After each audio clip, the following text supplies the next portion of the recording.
श्रीमद्वेङ्कटनाथाख्यं वन्दे वेदान्तदेशिकं श्रीशैलेशदयापात्रं श्रीभक्त्यापूर्णात्मकं यतीन्द्रप्रवणं वन्दे गङ्गजरामातरं मुनिं लक्ष्मीनाथसमरं शान्तयामनमध्यमां अस्मदाचार्यपर्यन्तां वन्दे गुरुपरम्परा योनित्यनुकृतपदां दैवमुत्तमोक्षसवितराणि प्रणाय मेने अस्मद्गुरोर्भगवतोऽस्य दैवसिन्धोः रामानुजस्य शरणं प्रपद्ये मातापिताय मदयस्तनया विभूतिः सर्वज्ञदेव नियमेन समन्वयानाम् आद्यस्य कुलपते प्रभुलाभिरामं श्रीमद्भगवद्गीतं प्रणमाभिभूतिनां भूतन्तरक्षमरणात्मयभट्टनाथ श्रीभक्तिसारकुलशेखरयोगिवाहान्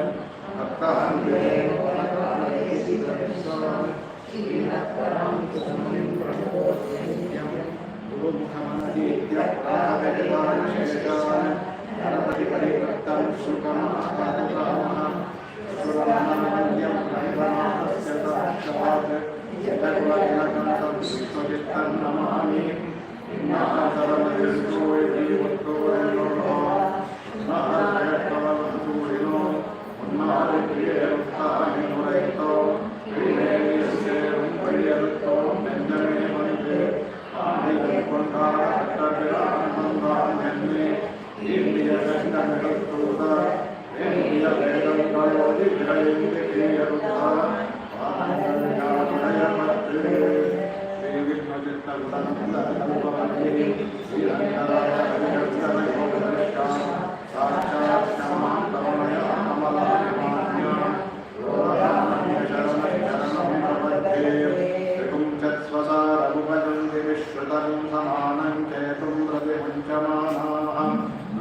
स्तंभते कवयः प्रजापतिर्मध्ये छन्दसः पर्यन्ति भास्वतीः ज्योतिष्मती प्रतिमुञ्चते नभोरात्रि देवी सूर्यस्य व्रतानि विपश्यन्ति पशवो माजायमाना नानारूपा मातुरस्य उपस्थे ಮಾಯನೆ ಭಾಷೆಯನ್ನು ಶುರು ಮಾಡಿದ್ವಿ. ಅದರಲ್ಲಿ ಮಾಯನೆ ಅನ್ನೋದಕ್ಕೆ ಬಹಳ ಅನೇಕ ಅರ್ಥಗಳಿದೆ. ಒಂದು ಮಾಯನೆ ಅನ್ನೋದು ಭಗವಂತನ ಸಂಕಲ್ಪ. ಅವನ ಪ್ರಗತಿಯೂ ಮಾಯ ಅಂತಾನೆ. ಪ್ರಗತಿಯಂತೂ ಮಾಯಾಂತ ಪ್ರಗತಿ ವಿಧಿ ಮಾಯನಂತ ಮಹೇಶ್ವರಂ ಅಂತ ಶ್ವೇತಾಶ್ವಪನಿಷತ್ತಲ್ಲಿ ಇದೆ. ಅದರಿಂದ ಇವತ್ತು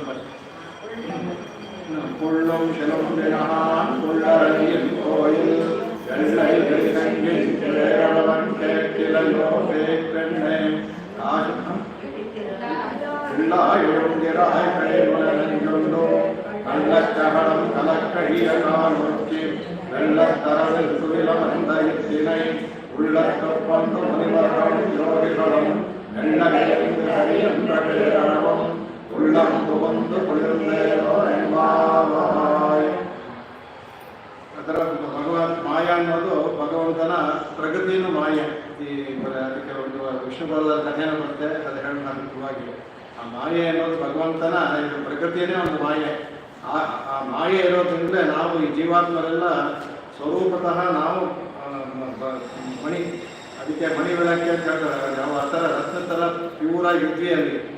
ಭಗವಂತನಿಗೆ ನಮಗೆ ಕೊಟ್ಟ ಒಂದು ಸೌಲಭ್ಯವನ್ನು ದುರುಪಯೋಗ ಪಡ್ಕೊಂಡು ನಾವು ಪ್ರಕೃತಿ ಮಂಡಲದಲ್ಲಿ ನೋಡೋದಕ್ಕೆ ಕುತೂಹಲದಲ್ಲಿ ಬಂದ್ವಿ. ಈಗಲೂ ನಿಂತಿರೋ ಇದ್ದಾರೆ, ಅವ್ರು ಯಾರು ಇಲ್ಲಿ ಬರಲೇ ಇಲ್ಲ. ಅವರು ಅಲ್ಲಿ ನಿಂತಿರೇ ಜಾಸ್ತಿ, ನಾವು ಇಲ್ಲಿ ಬಂದವರು ಕಮ್ಮಿನೇ.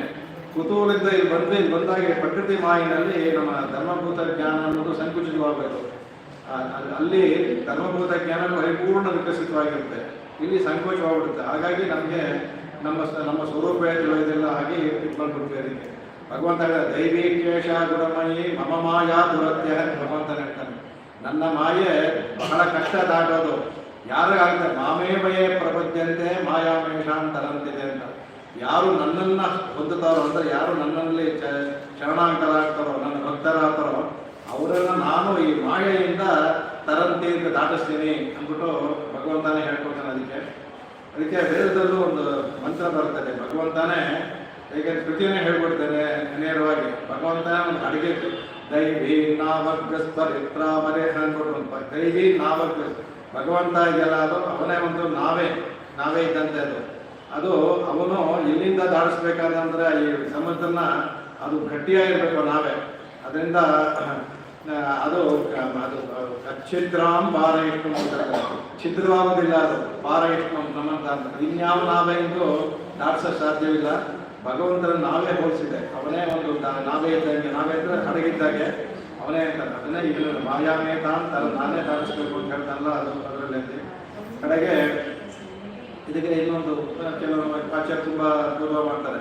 ಮಾಯನ್ ಅಂತಂದ್ರೆ ಮೊದಲೇ ಮಾಯೆಯಿಂದ ಎಲ್ಲರನ್ನೂ ಮೋಹಗೊಳಿಸುವ ಬರ್ತಾ ಸಂಕಲ್ಪ, ಭಗವತ್ ಸಂಕಲ್ಪಕ್ಕೂ ಮಾಯ ಅಂತ ಹೆಸರು, ಭಗವಂತನ ಜ್ಞಾನಕ್ಕೂ ಮಾಯ ಅಂತ ಹೆಸರು. ಮಾಯಕ್ಕೆ ಅನೇಕ ಅರ್ಥಗಳಿದೆ. ಇದಕ್ಕೆ ಅದನ್ನು ಒಬ್ಬರು ಮಾ ಆಯನ್ ಅಂತ ಬಿಡಿಸ್ಬಿಟ್ಟು ವ್ಯಾಖ್ಯಾನ ಮಾಡಿದ್ದಾರೆ. ಮಾಯನ್ಗೆ ಮಾ ಆಯನ್ನು ಮಾಯನೇ ಆಗುತ್ತೆ. ಮಾ ಅಂದ್ರೆ ತಾಯಿ, ಅದರಿಂದ ಆಯನ್ ಅಂದ್ರೆ ಭಗವಂತ. ಅದಕ್ಕೆ ತಾಯಿ ಅಂತ ಕೂಡಿದಂತ ಭಗವಂತ, ಅದರಿಂದ ಮಾಯನ್ ಅಂತ. ಅದಕ್ಕೆ ಮಾಯಾಮೇತ ಅಂದ್ರೆ ತಿರುವುಡನ್ ಸೇರ್ದ ತಿರುಮಣಿ. ಅದಕ್ಕೆ ಸ್ವಾಮಿ ದೇಶಿಯನ್ನ ಇದರಲ್ಲಿ ತಿರುವುಡನ್ ಬಂದ ಕಿರುಮಣಿ ಪೋಲ್ ತಿರುಮಲ ಅಂತ ಅವರು ಇದರಲ್ಲಿ ಅಧಿಕಾಸ ಅಂತ ಹೇಳ್ತಾರೆ. ತಿರುವುಡನ್ ಬಂದ ಕಿರುಮಣಿ ಅವನು. ಆ ಥರ ಮಾಯನ್ಗೆ ಆ ಪದ ಅರ್ಥ ಮಾಡ್ಬೋದ್ರಲ್ಲಿ ಕಡೆಗೆ. ಆಮೇಲೆ ಇದರಲ್ಲಿ ಎಷ್ಟೊಂದು ಭಗವಂತ ಮಾಡಿದವನೇ ಅಂತ ಹೇಳ್ತಾರೆ. ತಿರುಚಂದ್ರ ವಿರುದ್ಧದಲ್ಲಿ ತಿರುಮೇಶ ಹೇಳ್ತಾರೆ. ಆ ಒಂದು ಅದಕ್ಕೆ ಆನೆ ಅಂತ, ಆನೆಗೆ ಅನೇಕ ಅರ್ಥ ಇದೆ ತಮಿಳಲ್ಲಿ. ಆನೆಯಿಂದ ನಾವು ಹೇಳೋ ಆನೆಯೂ ಆಗುತ್ತೆ, ಆಮೇಲೆ ಹಸು ಕರುಗಳಿಗೂ ಆನೆ ಅಂತ ಆಗುತ್ತೆ. ತುಂಬಾ ಆನೆಗೆ ಅರ್ಥ ಇದೆ, ಅದ್ರ ಬರುತ್ತೆ ತಿರುಚಂದ್ರ ವಿರುದ್ಧದಲ್ಲಿ. ಆನೆ ಕಾத்து ஒரு ஆனையை கொன்று தன்றியாய் பிள்ளையாய் ஆனை நைத்தி ஆனை நுண்டி அன்று குன்றம் ஒன்றினால் ஆனை காத்து மையರಿ கண் மாதரார் திருத்து முன் ಆನೆಯಿಂದ ಕಂಡೆಡುತ್ತ ಮಾಯಂ ಎನ್ ಮಾಯಮೇ ಅಂತ ಅವರು ಈ ಪದಗಳನ್ನು ಹಾಕೋದು ಬಹಳ ಇದು ತಿರುಮೈಷಾಯವಾರದನ್ನ ಬಿಡಿಸಿ ಅರ್ಥ ಮಾಡ್ಕೋಬೇಕಾದ್ರೆ ಬಹಳ ಕಷ್ಟ. ಅದಕ್ಕೆ ಒಂದು ಆನೆ ಅಂದ್ರೆ ನಮ್ಮ ಸಾಧಾರಣ ಆನೆ, ಒಂದು ಆನೆಯನ್ನ ಆನೆಯನ್ನು ಕಾದವನು ಗಜೇಂದ್ರನ ಕಾದ, ಒಂದು ಆನೆ ಕೊಂಡ್ರು ಕೂದಯ ಪೀಠವನ್ನ ಕೊಂದ. ಅದಕ್ಕೆ ಆಮೇಲೆ ತಂದ್ರಿಯಾಯ್ ಪಿಳ್ಳೆಯಾಯ್ ಅವನು ಮಗನಾಗಿರ್ಬೇಕಾದ್ರೆ ಆನೆ ನೈತಿ, ಆನೆ ಎಂದಂದ್ರೆ ಇದು ಆನೆರ ಮೇಕನಿ ಬಂದು, ಆನೆರ ಎಂದಂದ್ರೆ ಹಸುಗಳು, ಅದನ್ನ ನೈತಿ, ಅದನ್ನ ದನಗಳನ್ನ ಕಾದ. ಆನೆ ಉಂಡಿ, ಆನೆ ಎಂದಂದ್ರೆ ಬೆಣ್ಣೆಗೂ ಆನೆ ಅಂತ ಎಲ್ಲ ನವನೀತವನ್ನ ಅದನ್ನ ಉಂಡ್ಬಿಟ್ಟು ಅಂದ್ರೆ ಕುಂಡ್ರಮಂಡ್ರಿನಾಲ್ ಅವತ್ತು ಬೆಟ್ಟವನ್ನು ಎತ್ತಿದ್ನಲ್ಲ, ಅದಕ್ಕೆ ಆನೆ ಕಾತ್. ಆ ಬೆಟ್ಟ ಇದ್ದಾಗ ಆನೆ ಇಲ್ಲಂದ್ರೆ ಹಸುಗಳು ಕರುಗಳು ದನಗಳು ಎಲ್ಲ ಪರಿಗಳನ್ನು ಕಾத்து ಮೈಯರಿ ಕಣ್ ಮಾದರ ತೆರುತ್ತೆ. ತನ್ನ ಲಪ್ಪಿನ ಪಡೆಯೋಕ್ಕೋಸ್ಕರ 7 ಸಪ್ತ ವಿಷಯಗಳನ್ನ ಕೊಂಬನ್ನ ಮುರಿದಾಕದಲ್ಲ ತಿರಂತಂಬುದು. ಮುನ್ ಆನೆ ಅಂದ್ರೆ ಶೆಂಗಡುತ್ತ ಮಾಯಮೆನ್ನ ಮಾಯಮೆನ್ನು ಅಂತ. ಅದೇ ಆ ಮುಂದೆ ಈ ಆನೆಗಳು ಇಷ್ಟು ಆನೆಗಳನ್ನ ಶಂಡ್ರ ಎಡುತ್ತ ಮಾಯಮೆನ್ನ ಮಾಯಮೆಂತ, ಎಲ್ಲವೂ ಮಾಯಮೆ ಅಂತ ಭಗವಂತನ ಹೇಳ್ತಾರೆ. ಆಮೇಲೆ ತಿರುವಿರುತ್ತದಲ್ಲೂ ಹೇಳ್ತಾರೆ, சூட்டுநல் மாதர்கள் தூயன வேந்தி இன்னொருகள் நல் நீர் ஆட்டி அது அந்த அந்த அந்தூபரம் தரா நிற்கவே அங்குவோர் மாயையினால் ஈட்டிய வெண்ணெய் கொண்டு உண்டு போது ஈவில் ஏற்றுவர்கோன் ಒಟ್ಟಿಡೈ ಆಡಿನೈ ಕೂತು ಅಡಲಾಯಿ ತನ್ನ ಕೋಟಿನಕ್ಕೆ ಅಂತ. ಇಲ್ಲಿ ಭಗವಂತನ ಒಂದು ಅವತಾರ ರಹಸ್ಯವನ್ನು ಹೇಳ್ತಾರೆ ಅಲ್ಲಿ ತಿರುವಿರುತ್ತಲ್ಲಿ. ಶೂಟನ ಮಾಯಗಳು ತೂಜನ ವೇಂದಿ, ಅಲ್ಲಿ ನಿತ್ಯ ಸೂರಿಗಳು ಎಲ್ಲರೂ ಭಗವಂತನಿಗೆ ಅಲ್ಲಿ ಆರಾಧನೆ ಮಾಡ್ತಾರಂತೆ. ಅಲ್ಲಿ ಮುಕ್ತಾಯದಲ್ಲಿ ಅವನಿಗೆ ತೂಜನ ವೇಂದಿ ಎಲ್ಲರೂ ಬಂದು ಅವನಿಗೆ ಅರ್ಚನೆ ಎಲ್ಲ ಮಾಡಿ ಬಿಣ್ಣೋರ್ ಬಂದು ಅವರು ನಲ್ ನೀರು ಹಾಕಿ ಅವನಿಗೆ ನೀರಿನಿಂದ ಅಭಿಷೇಕವನ್ನು ಮಾಡಿ ಧೂಪಂತರ ನಿಲ್ಕವೆ ಧೂಪವನ್ನು ಹಾಕ್ತಾರಂತೆ. ದಪ್ಪ ಧೂಪವನ್ನು ಹಾಕ್ತಾರಂತೆ. ಆ ಧೂಪ ನಿಂತಾಗ ಆ ಧೂಪದಲ್ಲಿ ಹೊಗೆನ ಮುಚ್ಕೊಳುತ್ತಲ್ಲ, ಅಷ್ಟರಲ್ಲಿ ನಿಲ್ಕವೆ ಆಂಗುವೋರ್ ಮಾಯಿನ, ಆ ಭಗವಂತ ಒಂದು ಕ್ಷಣದಲ್ಲಿ ಮಾಯ ಆಗ್ಬಿಡ್ತಾನಂತಲ್ಲಿ. ಅಲ್ಲಿ ಅವರಿಗೆ ಗೊತ್ತಾಗೋದೇ ಇಲ್ಲ ನಿತ್ಯರಿಗೆ. ಅಲ್ಲಿಂದ ಮಾಯ ಆಗಿ ಈಟಿಯ ಇಲ್ಲಿ ಬಂದ್ಬಿಡ್ತಾನಂತ. ಇದಕ್ಕೆ ಮಧುರಾಪುರಿಗೆ ಬಂದು ಈಟಿಯ ಎಣ್ಣೆ ಕೊಂಡು ಇಲ್ಲಿ ಬಂದು ಚೇಟೆಗಳೆಲ್ಲ ಮಾಡಿ ಅದೆಲ್ಲ ಮಾಡಿ ಈಮೇಲೆ ಏರ್ತುವರ್ಕೋನ್ ಕೋರ್ಟಿಡೆ ಆಡಿನ ಕೂತು ಇಲ್ಲಿ ಕೂತಾಡಿ ಇದೆಲ್ಲ ಮಾಡಿ ರಸಕ್ರೀಡೆಯನ್ನಾಡಿ ಮಹಾಭಾರತವನ್ನೇ ಮುಗಿಸಿ ಕಡೆಗೆ ಅಡಲಾಯತನ್ ಕೋಟಿನಕ್ಕೆ ಮತ್ತೆ ಹೋಗ್ತಾನಂತೆ. ಆ ಹೋಗುವಷ್ಟರಲ್ಲಿ ಧೂಪ ಇನ್ನೂ ಕಲ್ದಿರೋದಿಲ್ಲ. ಆ ಧೂಪ ಹಾಕಿರೋ ಧೂಪ ಅದಕ್ಕೆ ಕಲಸೋ ಅಂತ ಅಲ್ಲಿ ಅಷ್ಟು ಟೈಮ್ ಇರ್ತಲ್ಲ, ಆ ಧೂಪ ಹಾಕಿರ್ತಂತೆ. ಅವ್ರಿಗೆ ಬಿಡೋದಕ್ಕೆ ಇಷ್ಟ ಇಲ್ಲ ಭಗವಂತನ. ಇನ್ಮೇಲೆ ಅವತಾರ ಮಾಡಬೇಡ ನೀನು ಸಾಕು ಅನ್ಬಿಟ್ಟು ಬಹಳ ಒತ್ತಡ ಮಾಡ್ತಾರಂತೆ. ಧೂಪ ಹಾಕಿದಾಗ ಆ ಧೂಪ ಕರಗೋದ್ರೊಳಗಡೆ ಇಲ್ಲಿ ಬಂದು ಕೃಷ್ಣಾವತಾರ ಮಾಡಿ ಮುಗಿಸಿ ಮತ್ತೆ ಅಲ್ಲಿ ಹೋಗಿ ಏನು ಗೊತ್ತಿದೆ ಅಂತಾನೆ ಮಲ್ಕೊಂಡ್ಬಿಡ್ತಂತೆ. ಅವ್ರಿಗೆ ಗೊತ್ತಾಗ್ಲೇ ಇಲ್ಲ ಅಂತ ಹೇಳ್ತಾರೆ. ಆ ನಿತ್ಯರಿಗೆ ಭಗವಂತ ಬಂದದ್ದು ಅವತಾರ ಇದ್ದಿದ್ದು ಗೊತ್ತಾಗ್ಲೇ ಇಲ್ಲ ಅನ್ಕೊಂಡು ಅಂತ ಅದ್ಭುತವಾಗಿ ತಿರುಗುವಂತಲ್ಲಿ ನಾನು ಆವಾಗ ಇದು ಮಾಡ್ತಾ ಇದ್ದೆ. ಆ ತಿರುಚವಳಂತಲ್ಲಿ ಏನು ಹೇಳ್ತಾರೆ, ಮಾಮಾಯ ಮಾಹಿನಾಯ್ ಉನ್ ಮಾಯ ಮತ್ತು ಮಾಯವೇ ಅಂತ.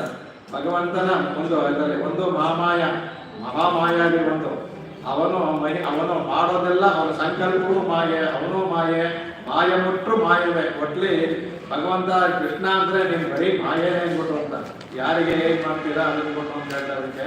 ಅದಕ್ಕೆ ಒಂದು ಈ ಮಾಯೆಗೆ ಒಂದು ಕಥೆ ಬರುತ್ತೆ, ವಿಷ್ಣು ಪುರಾಣದಲ್ಲಿ ಬರುವಂಥ ಕಥೆ. ಏನಂದ್ರೆ ನಾರದರು ಬರ್ತಾರಂತೆ. ನಾರದರು ಬಂದು ಕೃಷ್ಣ ನಾರದರು ಆ ವನದಲ್ಲಿ ಸಂಚಾರ ಮಾಡ್ತಾ ಮಾತಾಡ್ತಾ ಹೋಗ್ತಾರೆ. ಆಗ ನಾರದರು ಕೇಳ್ತಾರಂತೆ ಅವರಿಗೆ, ಇದು ವಿಷ್ಣು ಪುರಾಣದಲ್ಲಿ ಬರುವಂಥ ಕಥೆ, ಇದು ನಡೆದಿ ಆಗ ವಿಷ್ಣು ಪುರಾಣ ಪರಾಶರ ಹೇಳಿರೋದು. ಆಗ ನಾರದರು ಕೇಳ್ತಾರೆ, ಭಗವಂತ ಈ ಮಾಯೆ ಅಂತ ಹೇಳ್ತಾರಲ್ಲ, ನಿನ್ನ ಮಾಯೆ ಅಂತ ಹೇಳ್ತಾರೆ, ಏನು ಮಾಯೆ ಅದು ಅಂತ ಹೇಳ್ತಾರಂತೆ. ಆಗ ಅವ್ರು ಹೇಳ್ತಾರಂತೆ, ನಾದ ನನಗೆ ಬಹಳ ಬಾಯಾರಿಕೆ ಆಗ್ತಾ ಇದೆ, ಸ್ವಲ್ಪ ನೋಡಿ ಎಲ್ಲರ ಪಕ್ಕದಲ್ಲಿ ಹೊಡೆಯೋ ಕೆರೆದ ನೀರು ತೊಗೊಂಬ, ಅಂದಮೇಲೆ ನಿಮಗೆ ಮಾಯೆ ಬಗ್ಗೆ ಹೇಳ್ತಿರ್ತಾರಂತೆ. ಸರಿ ಹೋಗ್ತಾರೆ. ಹೋದ್ರೆ ಎಲ್ಲೂ ಕಾಣೋದಿಲ್ಲ. ಒಂದು ಕುಟೀರ ಇರ್ತಂತೆ. ಕುಟೀರದ ಹೋಗಿ ಭಗವಂತನಿಗೆ ಬಾಗಿಲು ತರ್ತಾರಂತೆ. ಬಾಗಿಲು ತಟ್ಟದ ಅಂದ್ರೆ ಒಂದು ಅತ್ಯಂತ ಸುಂದರಿಯಾದ ಯುವತಿ ಬರ್ತಾರಂತೆ. ನಾರದರು ಎಂತಹವರು ಬ್ರಹ್ಮಚಾರಿಗಳು, ಇದು ಅಲ್ಲೇ ಮೋಹ ಬಂದ್ಬಿಡ್ತಾರಂತೆ ಅವರು. ಅವಳು ಇವ್ರು ಬರ್ತಾರೆ, ಕಡೆಗೆ ಎಲ್ಲಿ ಇವ್ರು ಹೇಳ್ತಾರಂತೆ, ಅವ್ರಿಗೆ ಮಾತಾಡಿ ಮದುವೆಗೆ ಬಂದ್ಬಿಡ್ತಾರೆ, ಮದುವೆ ಆಗ್ಬಿಡ್ತಾರೆ ಅವರು. ಇಲ್ಲಿ ಭಗವಂತನಿಗೆ ಮರೆತುಬಿಟ್ಟಿವರು. ಮದುವೆ ಆಗಿ ಮಕ್ಕಳು ಆಗುತ್ತೆ, ಅದು ಸುಮಾರು ಅಲ್ಲೇ ಆರಾಮಾಗಿ ಇದ್ಬಿಡ್ತಾರೆ ಅವರು. ಅವಾಗ ಒಂದ್ಸಲ ಇದ್ದಕ್ಕಿದ್ದಕ್ಕೆ ದೊಡ್ಡ ಪ್ರವಾಹ ಬರುತ್ತೆ. ಪ್ರವಾಹ ಬಂದು ಅವ್ರ ಮನೆ ಕುಟೀರ ಎಲ್ಲ ಕಚ್ಕೊಂಡು ಹೋಗ್ಬಿಡುತ್ತೆ. ಹೋದಾಗ ಇವ್ರ ಹೆಂಡತಿ ಮಕ್ಕಳು ಎಲ್ಲ ಕಚ್ಕೊಂಡು ಹೋಗ್ಬಿಡ್ತಾರೆ. ಇವ್ರು ಒಂದು ಯಾವುದೋ ಮರ, ಒಂದು ಎಷ್ಟೋ ವರ್ಷ ಆಗ್ಬಿಟ್ಟಿದ್ದಾರೆ, 2 ಮಕ್ಕಳೆಲ್ಲ ಆಗಿದ್ದಾರೆ. ಆ ದಿಮ್ಮಿ ಹಿಡ್ಕೊಂಡು ಬರ್ತಾರೆ. ಆ ದಿಮ್ಮಿ ತಂದು ಇವ್ರು ಒಂದ್ ಕಡೆ ಕಲ್ಲುತ್ತಂತೆ. ಅಲ್ಲಿ ಕಲ್ಲು ಬಂದಾಗ ನೋಡಿದ್ರೆ ಎಲ್ಲಿ ಕೃಷ್ಣನ ಬಿಟ್ಟು ಹೋಗಿದ್ರು ಆ ಜಾಗಕ್ಕೆ ಅವರು ಬಂದಿರ್ತಾರೆ ಅವರು. ಆಗ ಬಂದು ಕೃಷ್ಣ ಕೇಳ್ದಂತೆ, ನಾರದ್ರ ಎಲ್ಲಿ ನೀರು ತರ್ತಿದ್ದು ಹೋದ್ರು, ಎಲ್ಲಿ ನೀರು ಅಂದ್ರೆ, ಎಲ್ಲಿ ನೀರು ಅವ್ರಿಗೆ ಗೋಳಾಡಿ ಶುರು ಮಾಡುತ್ತಂತೆ. ಹೆಂಡತಿ ಮಕ್ಕಳು ಹೋದ್ರು ಅಂತ, ನಾನು ಹೆಂಡತಿ ಮಕ್ಕಳು ಹೋದ ಅಂತ ಗೋಳಾಡ್ತಾ ಇದ್ದೀನಿ, ನಿನಗೆ ನಿನಗೆ ನೀರು ಕೇಳ್ತಾ ಇದ್ದೆ ಅಂದ್ಬಿಟ್ಟು ಅಂತ ಹೇಳ್ತಾರಂತೆ. ಯಾವ ಹೆಂಡತಿ ಯಾವ ಮಕ್ಕಳು ಯಾರು ನೀರು ತರಕ್ಕೆ ಹೋದ್ಯಲ್ಲ ಅಂತ. ಆಗ ತಕ್ಷಣ ಆಗಿ ನೀರು ತರಕ್ಕೆ ಹೋದ್ರೆ ನನಗೆ ಹೋದೆ ಅಂತ ನನಗೆ ಮದುವೆ ಆಗಿ ಹೆಂಡತಿ ಮಕ್ಕಳು ಎಲ್ಲ ಆಯ್ತು ಅಂತ ಹೇಳ್ತಿರ್ತಾರೆ. ನೀನು ಹೋಗಿದ್ದು ಬಿಟ್ಟು ಈಗ ಬಂದಿದ್ದು ಬಿಟ್ಟು ಅದೆಲ್ಲ ಇದು ಮಾಯೆ ಅಂತ ಹೇಳಿದೆಲ್ಲ ಇದೆ ಮಾಯೆ ಅಂತ. ಆ ಕಾಲ ತತ್ವವನ್ನೇ ಭಗವಂತ ಮಾರಿಸಿ ಅವ್ರಿಗೆ ಒಂದೇ ಒಂದು ಕ್ಷಣ ಇವ್ರಿಗೆ ಹೋಗಿ ಬರೋದು ಅಷ್ಟೇ. ಹೋಗಿ ಬಂದಿದ್ದಾರೆ, ಹಾಗಿದೆಲ್ಲ ಭಗವಂತ ಅವರಿಗೆ ಸೃಷ್ಟಿನಲ್ಲಿ ಅರ್ಜುನನಿಗೆ ಮಾಡಿದಾಗೆ ಎಲ್ಲರೂ ಮಾಡಿದ್ದಾರೆ. ಇದೇ ಮಾಯೆ ಅಂತ ಅಲ್ಲ ಭಗವಂತನ. ಅದಕ್ಕೆ ಮಾಮಾಯನ್ ಅಂತ ಹೇಳಿದ್ರಲ್ಲ, ಅದಕ್ಕೋಸ್ಕರ ಹೇಳ್ತಾ ಇದೆ. ಈ ಸುಂದರ ಭಾವಸೂರಲ್ಲಿ ಅದ್ಭುತವಾಗಿ ಈ ಭಗವಂತನ ಲೀಲೆಗಳನ್ನೆಲ್ಲ ಹೇಳ್ತಾ ಇದಕ್ಕೆ. ಲಂಕಾಯುದ್ಧ ಹತಾಂಗರಿ ದ್ವಿಜಯುತಂ ಶಂಭೂಂಗ ದೋಷಾನ್ವೃತಂ ಸಾದೀಪನ್ ಯವಿಜಂ ಧೃತಂ ದ್ವಿಜಸುತಾನೆ ಬಾಲಾಂಶ ವೈಕುಂಠಗಾನೆ ಗರ್ಭಂಚಾಗ್ನಿ ಸಂಭವಂ ಯುಧಧರ ಸ್ವೇನೈವ ರೂಪೇಣಯಃ ಸ್ವಾಭೀಷ್ಟಂ ಮಮ ಉದ್ಗುರೋಶ್ಚ ದದಸೆ ನೋಕಿಂ ವನಾದ್ರೀಶ್ವರ ಅಂತ. ಅವರು ತಿರುಮಾದೇಶ್ವರಿಯ ಸುಂದರ ಭಾವವನ್ನು ಕುರಿತು ಸುಂದರ ಭಾವಸ್ಥಾನ ಮಾಡಿದ್ದಾರೆ. 110-112 ಬಹಳ ಅದ್ಭುತವಾದ ಅವರ ಒಂದು ಭಾಷ್ಯಕಾರ ಹಾಗೇನೆ ಭಾಷೆ ಅವರು ಕೂರುತ್ತಾಯ ಭಾಷೆ. ಭಾಷ್ಯಕಾರದ ಹಾಗೆ ಬಹಳ ಗಾಂಭೀರ್ಯವಾದ ಆ ಸಂಸ್ಕೃತ ಆ ಕಾಲ ಸಂಸ್ಕೃತ ಇಲ್ಲೇ ಇಲ್ಲ ಒಂದೊಂದು ಕಾಲಕ್ಕೆ. ಅದು ಹೇಳ್ತಾರೆ ಭಗವಂತ ಮಾಡಿದ್ದು. ಲಂಕಾಯುದ್ಧ ಹತಾನ್ ಹರಿ, ಲಂಕೆಯಲ್ಲಿ ಎಷ್ಟು ಲಕ್ಷಾಂತರ ಮತ್ತು ವಾನರೆಲ್ಲ ಸತ್ರು, ಅವರನ್ನ ಭಗವಂತ ಬದಲಿಸ್ಬಿಟ್ಟ. ಅದಕ್ಕೆ ಹೇಳ್ತಾರೆ. ಆಮೇಲೆ ದ್ವಿಜಸುತಂ ಶಂಭೂಕ ದೋಷಾನ್ಕೃತಂ, ಇಲ್ಲಿ ರಾಮಾವತಾರದಲ್ಲಿ ಶಂಭೂಕ ಅಂತ ಒಬ್ಬ ಇದ್ದ, ಅವನು ಚತುರ್ಥ ವರ್ಣದವನು. ಅವನು ಹೋಗಿ ತಪಸ್ ಮಾಡಕ್ಕೆ ಕೂತ್ಕೊಳ್ತಾನೆ. ಅದು ಅವರಿಗೆ ತಪಸ್ಸು ಕೂಡುದು, ಅವರಿಗೆ ಆ ತಪಸ್ಸು ಕೂಡುದು. ಆಗ ಅದರಿಂದಾಗಿ ಅಲ್ಲಿ ಪಕ್ಕದಲ್ಲೇ ಕೊಟ್ಟಿರೋದ್ರಿಂದ ಒಂದು ಬ್ರಾಹ್ಮಣನ ಮಗು ಸತ್ತೋಗ್ಬಿಡುತ್ತೆ. ಅವನು ಬಂದು ಹೇಳ್ತಾನೆ, ರಾಮನ ಬಂದು ಹೇಳ್ತಾನೆ. ರಾಮ ಬಂದು ಅವ್ರು ಹೇಳ್ತಾನೆ, ಬಂದೇನಪ್ಪ ಕೂಡುದು ನೀವು ಮಾಡಬಾರ್ದು ಅಂತೇಳಿ ಕಡೆಗೆ ಒಪ್ಪದೇ ಇರಬೇಕಾದ್ರೆ ಅವ್ರನ್ನ ನಿರಸನ ಮಾಡ್ತಾನೆ. ನಿರಸನ ಮಾಡಿ ಆ ಬ್ರಾಹ್ಮಣನ ಮಗನ ಬದುಕಿಸ್ತಾನೆ ರಾಮ. ಅದನ್ನು ಇವರು ಎಷ್ಟೊಂದು ಭಗವಂತನ ಲೀಲೆಗಳನ್ನು ಅವರಿಗೆ. ಆಮೇಲೆ ಸಾಂದೀಪನ್ ಯಬಿಜನ್ ಮೃತನ್ ದ್ವಿಜ ಸುತಾನ್ ಬಾಲಾಂಶ ವೈಕುಂಠಗ, ಇವರು ಸಾಂದೀಪಿನ ಹೆಸರು ಅಧ್ಯಯನ ಮಾಡಿದ್ರು. ಇವ್ರಿಗೇನು 64 ದಿನ ಅಷ್ಟೇ, 64 ವಿದ್ಯೆ. ಭಗವಂತನ ಒಂದು ನೆಪ ಅಷ್ಟೇ. ಇಲ್ಲಿ ಬಂದಿದ್ಮೇಲೆ ಒಂದು ಹೋಗುವಾಗ ಸಾಂದೀಪಿನಿಗೆ ಹೋಗ್ತಾರೆ. ಆಗ ಅವ್ರಿಗೆ ಸಾಂದೀಪಿನಿಗಳು ಗೊತ್ತು ಭಗವಂತ ಅಂತ ಮೊದಲೇ ಹೇಳ್ತಾರೆ. ಎಂಥ ಭಗವಂತ ಪರೀಕ್ಷೆ ಮಾಡಿದೆ ನನ್ನಲ್ಲಿ ಇಲ್ಲ ಇಲ್ಲ, ನೀವು ಆಚಾರ ಸ್ಥಾನದಲ್ಲಿ ಇರಬೇಕು, ನಾನು ಬಂದಿದ್ದೀನಿ ಅಂದ್ಬಿಟ್ಟು ಅಂತ ಮಾಡ್ತಾರೆ. ಆಗ ಅವರ ಹೆಂಡತಿಗೆ ಅವರ ಮಕ್ಕಳನ್ನ ಸತ್ತೋಗ್ಬಿಟ್ಟಿರ್ತಾರೆ, ಮಕ್ಕಳೆಲ್ಲ ಇದು ಮಾಡಿರ್ತಾರೆ. ಹೋಗಿ ವೈಕುಂಠದಲ್ಲಿರ್ತಾರೆ ಮಕ್ಕಳು. ಅವರ ತಾಯಿ, ಅವರ ಸಂದೀಪನಿಯ ಪತ್ನಿ ಭಗವಂತ ಇದೆಲ್ಲ ಇದೆ, ನನಗೆ ಮಕ್ಕಳಿಗೆ ನನ್ನ ಮಕ್ಕಳನ್ನ ತಂದುಕೊಡ್ತೀಯಾ ಅಂತ ವೈಕುಂಠದಲ್ಲಿ ನೋಡಿ ಭಗವಂತ ಮನಸ್ಸು ಮಾಡಿದ್ರೆ. ವೈಕುಂಠದಲ್ಲಿ ಪುನರಾವರ್ತ ಅಂತ ಅವ್ರು ಹೇಳಿದಾರಲ್ಲ, ಕರ್ಮ ಬಂದ ಅಲ್ಲಿ ಹೋಗಿ ಆ ಮಕ್ಕಳನ್ನ ಇಲ್ಲಿಂದ ಹೋದಾಗ ಯಾವ ತರ ಬಟ್ಟೆ ಹಾಕಿ ಏನು ಹಾಕೊಂಡಿದ್ರು ಅದು ಮುಂದಕ್ಕೆ ಬರುತ್ತೆ. ಅದೇ ತರ ಆ ಬಟ್ಟೆಯನ್ನ ಹಾಕೊಂಡು ಅವ್ರನ್ನ ಕರ್ಕೊಂಬಂದ ಅನ್ಬೋದು ಅಂತ. ಅದಕ್ಕೊಂದು ತಮಿಳಲ್ಲಿ ಇದು ಕೂಡ ಬರುತ್ತೆ, ಮುಂದಕ್ಕೆ ಅಂತ ಹೇಳ್ತೀನಿ. ಆ ಮಕ್ಕಳನ್ನ ಹಾಗೇ ಕರ್ಕೊಂಬಂದಂತೆ.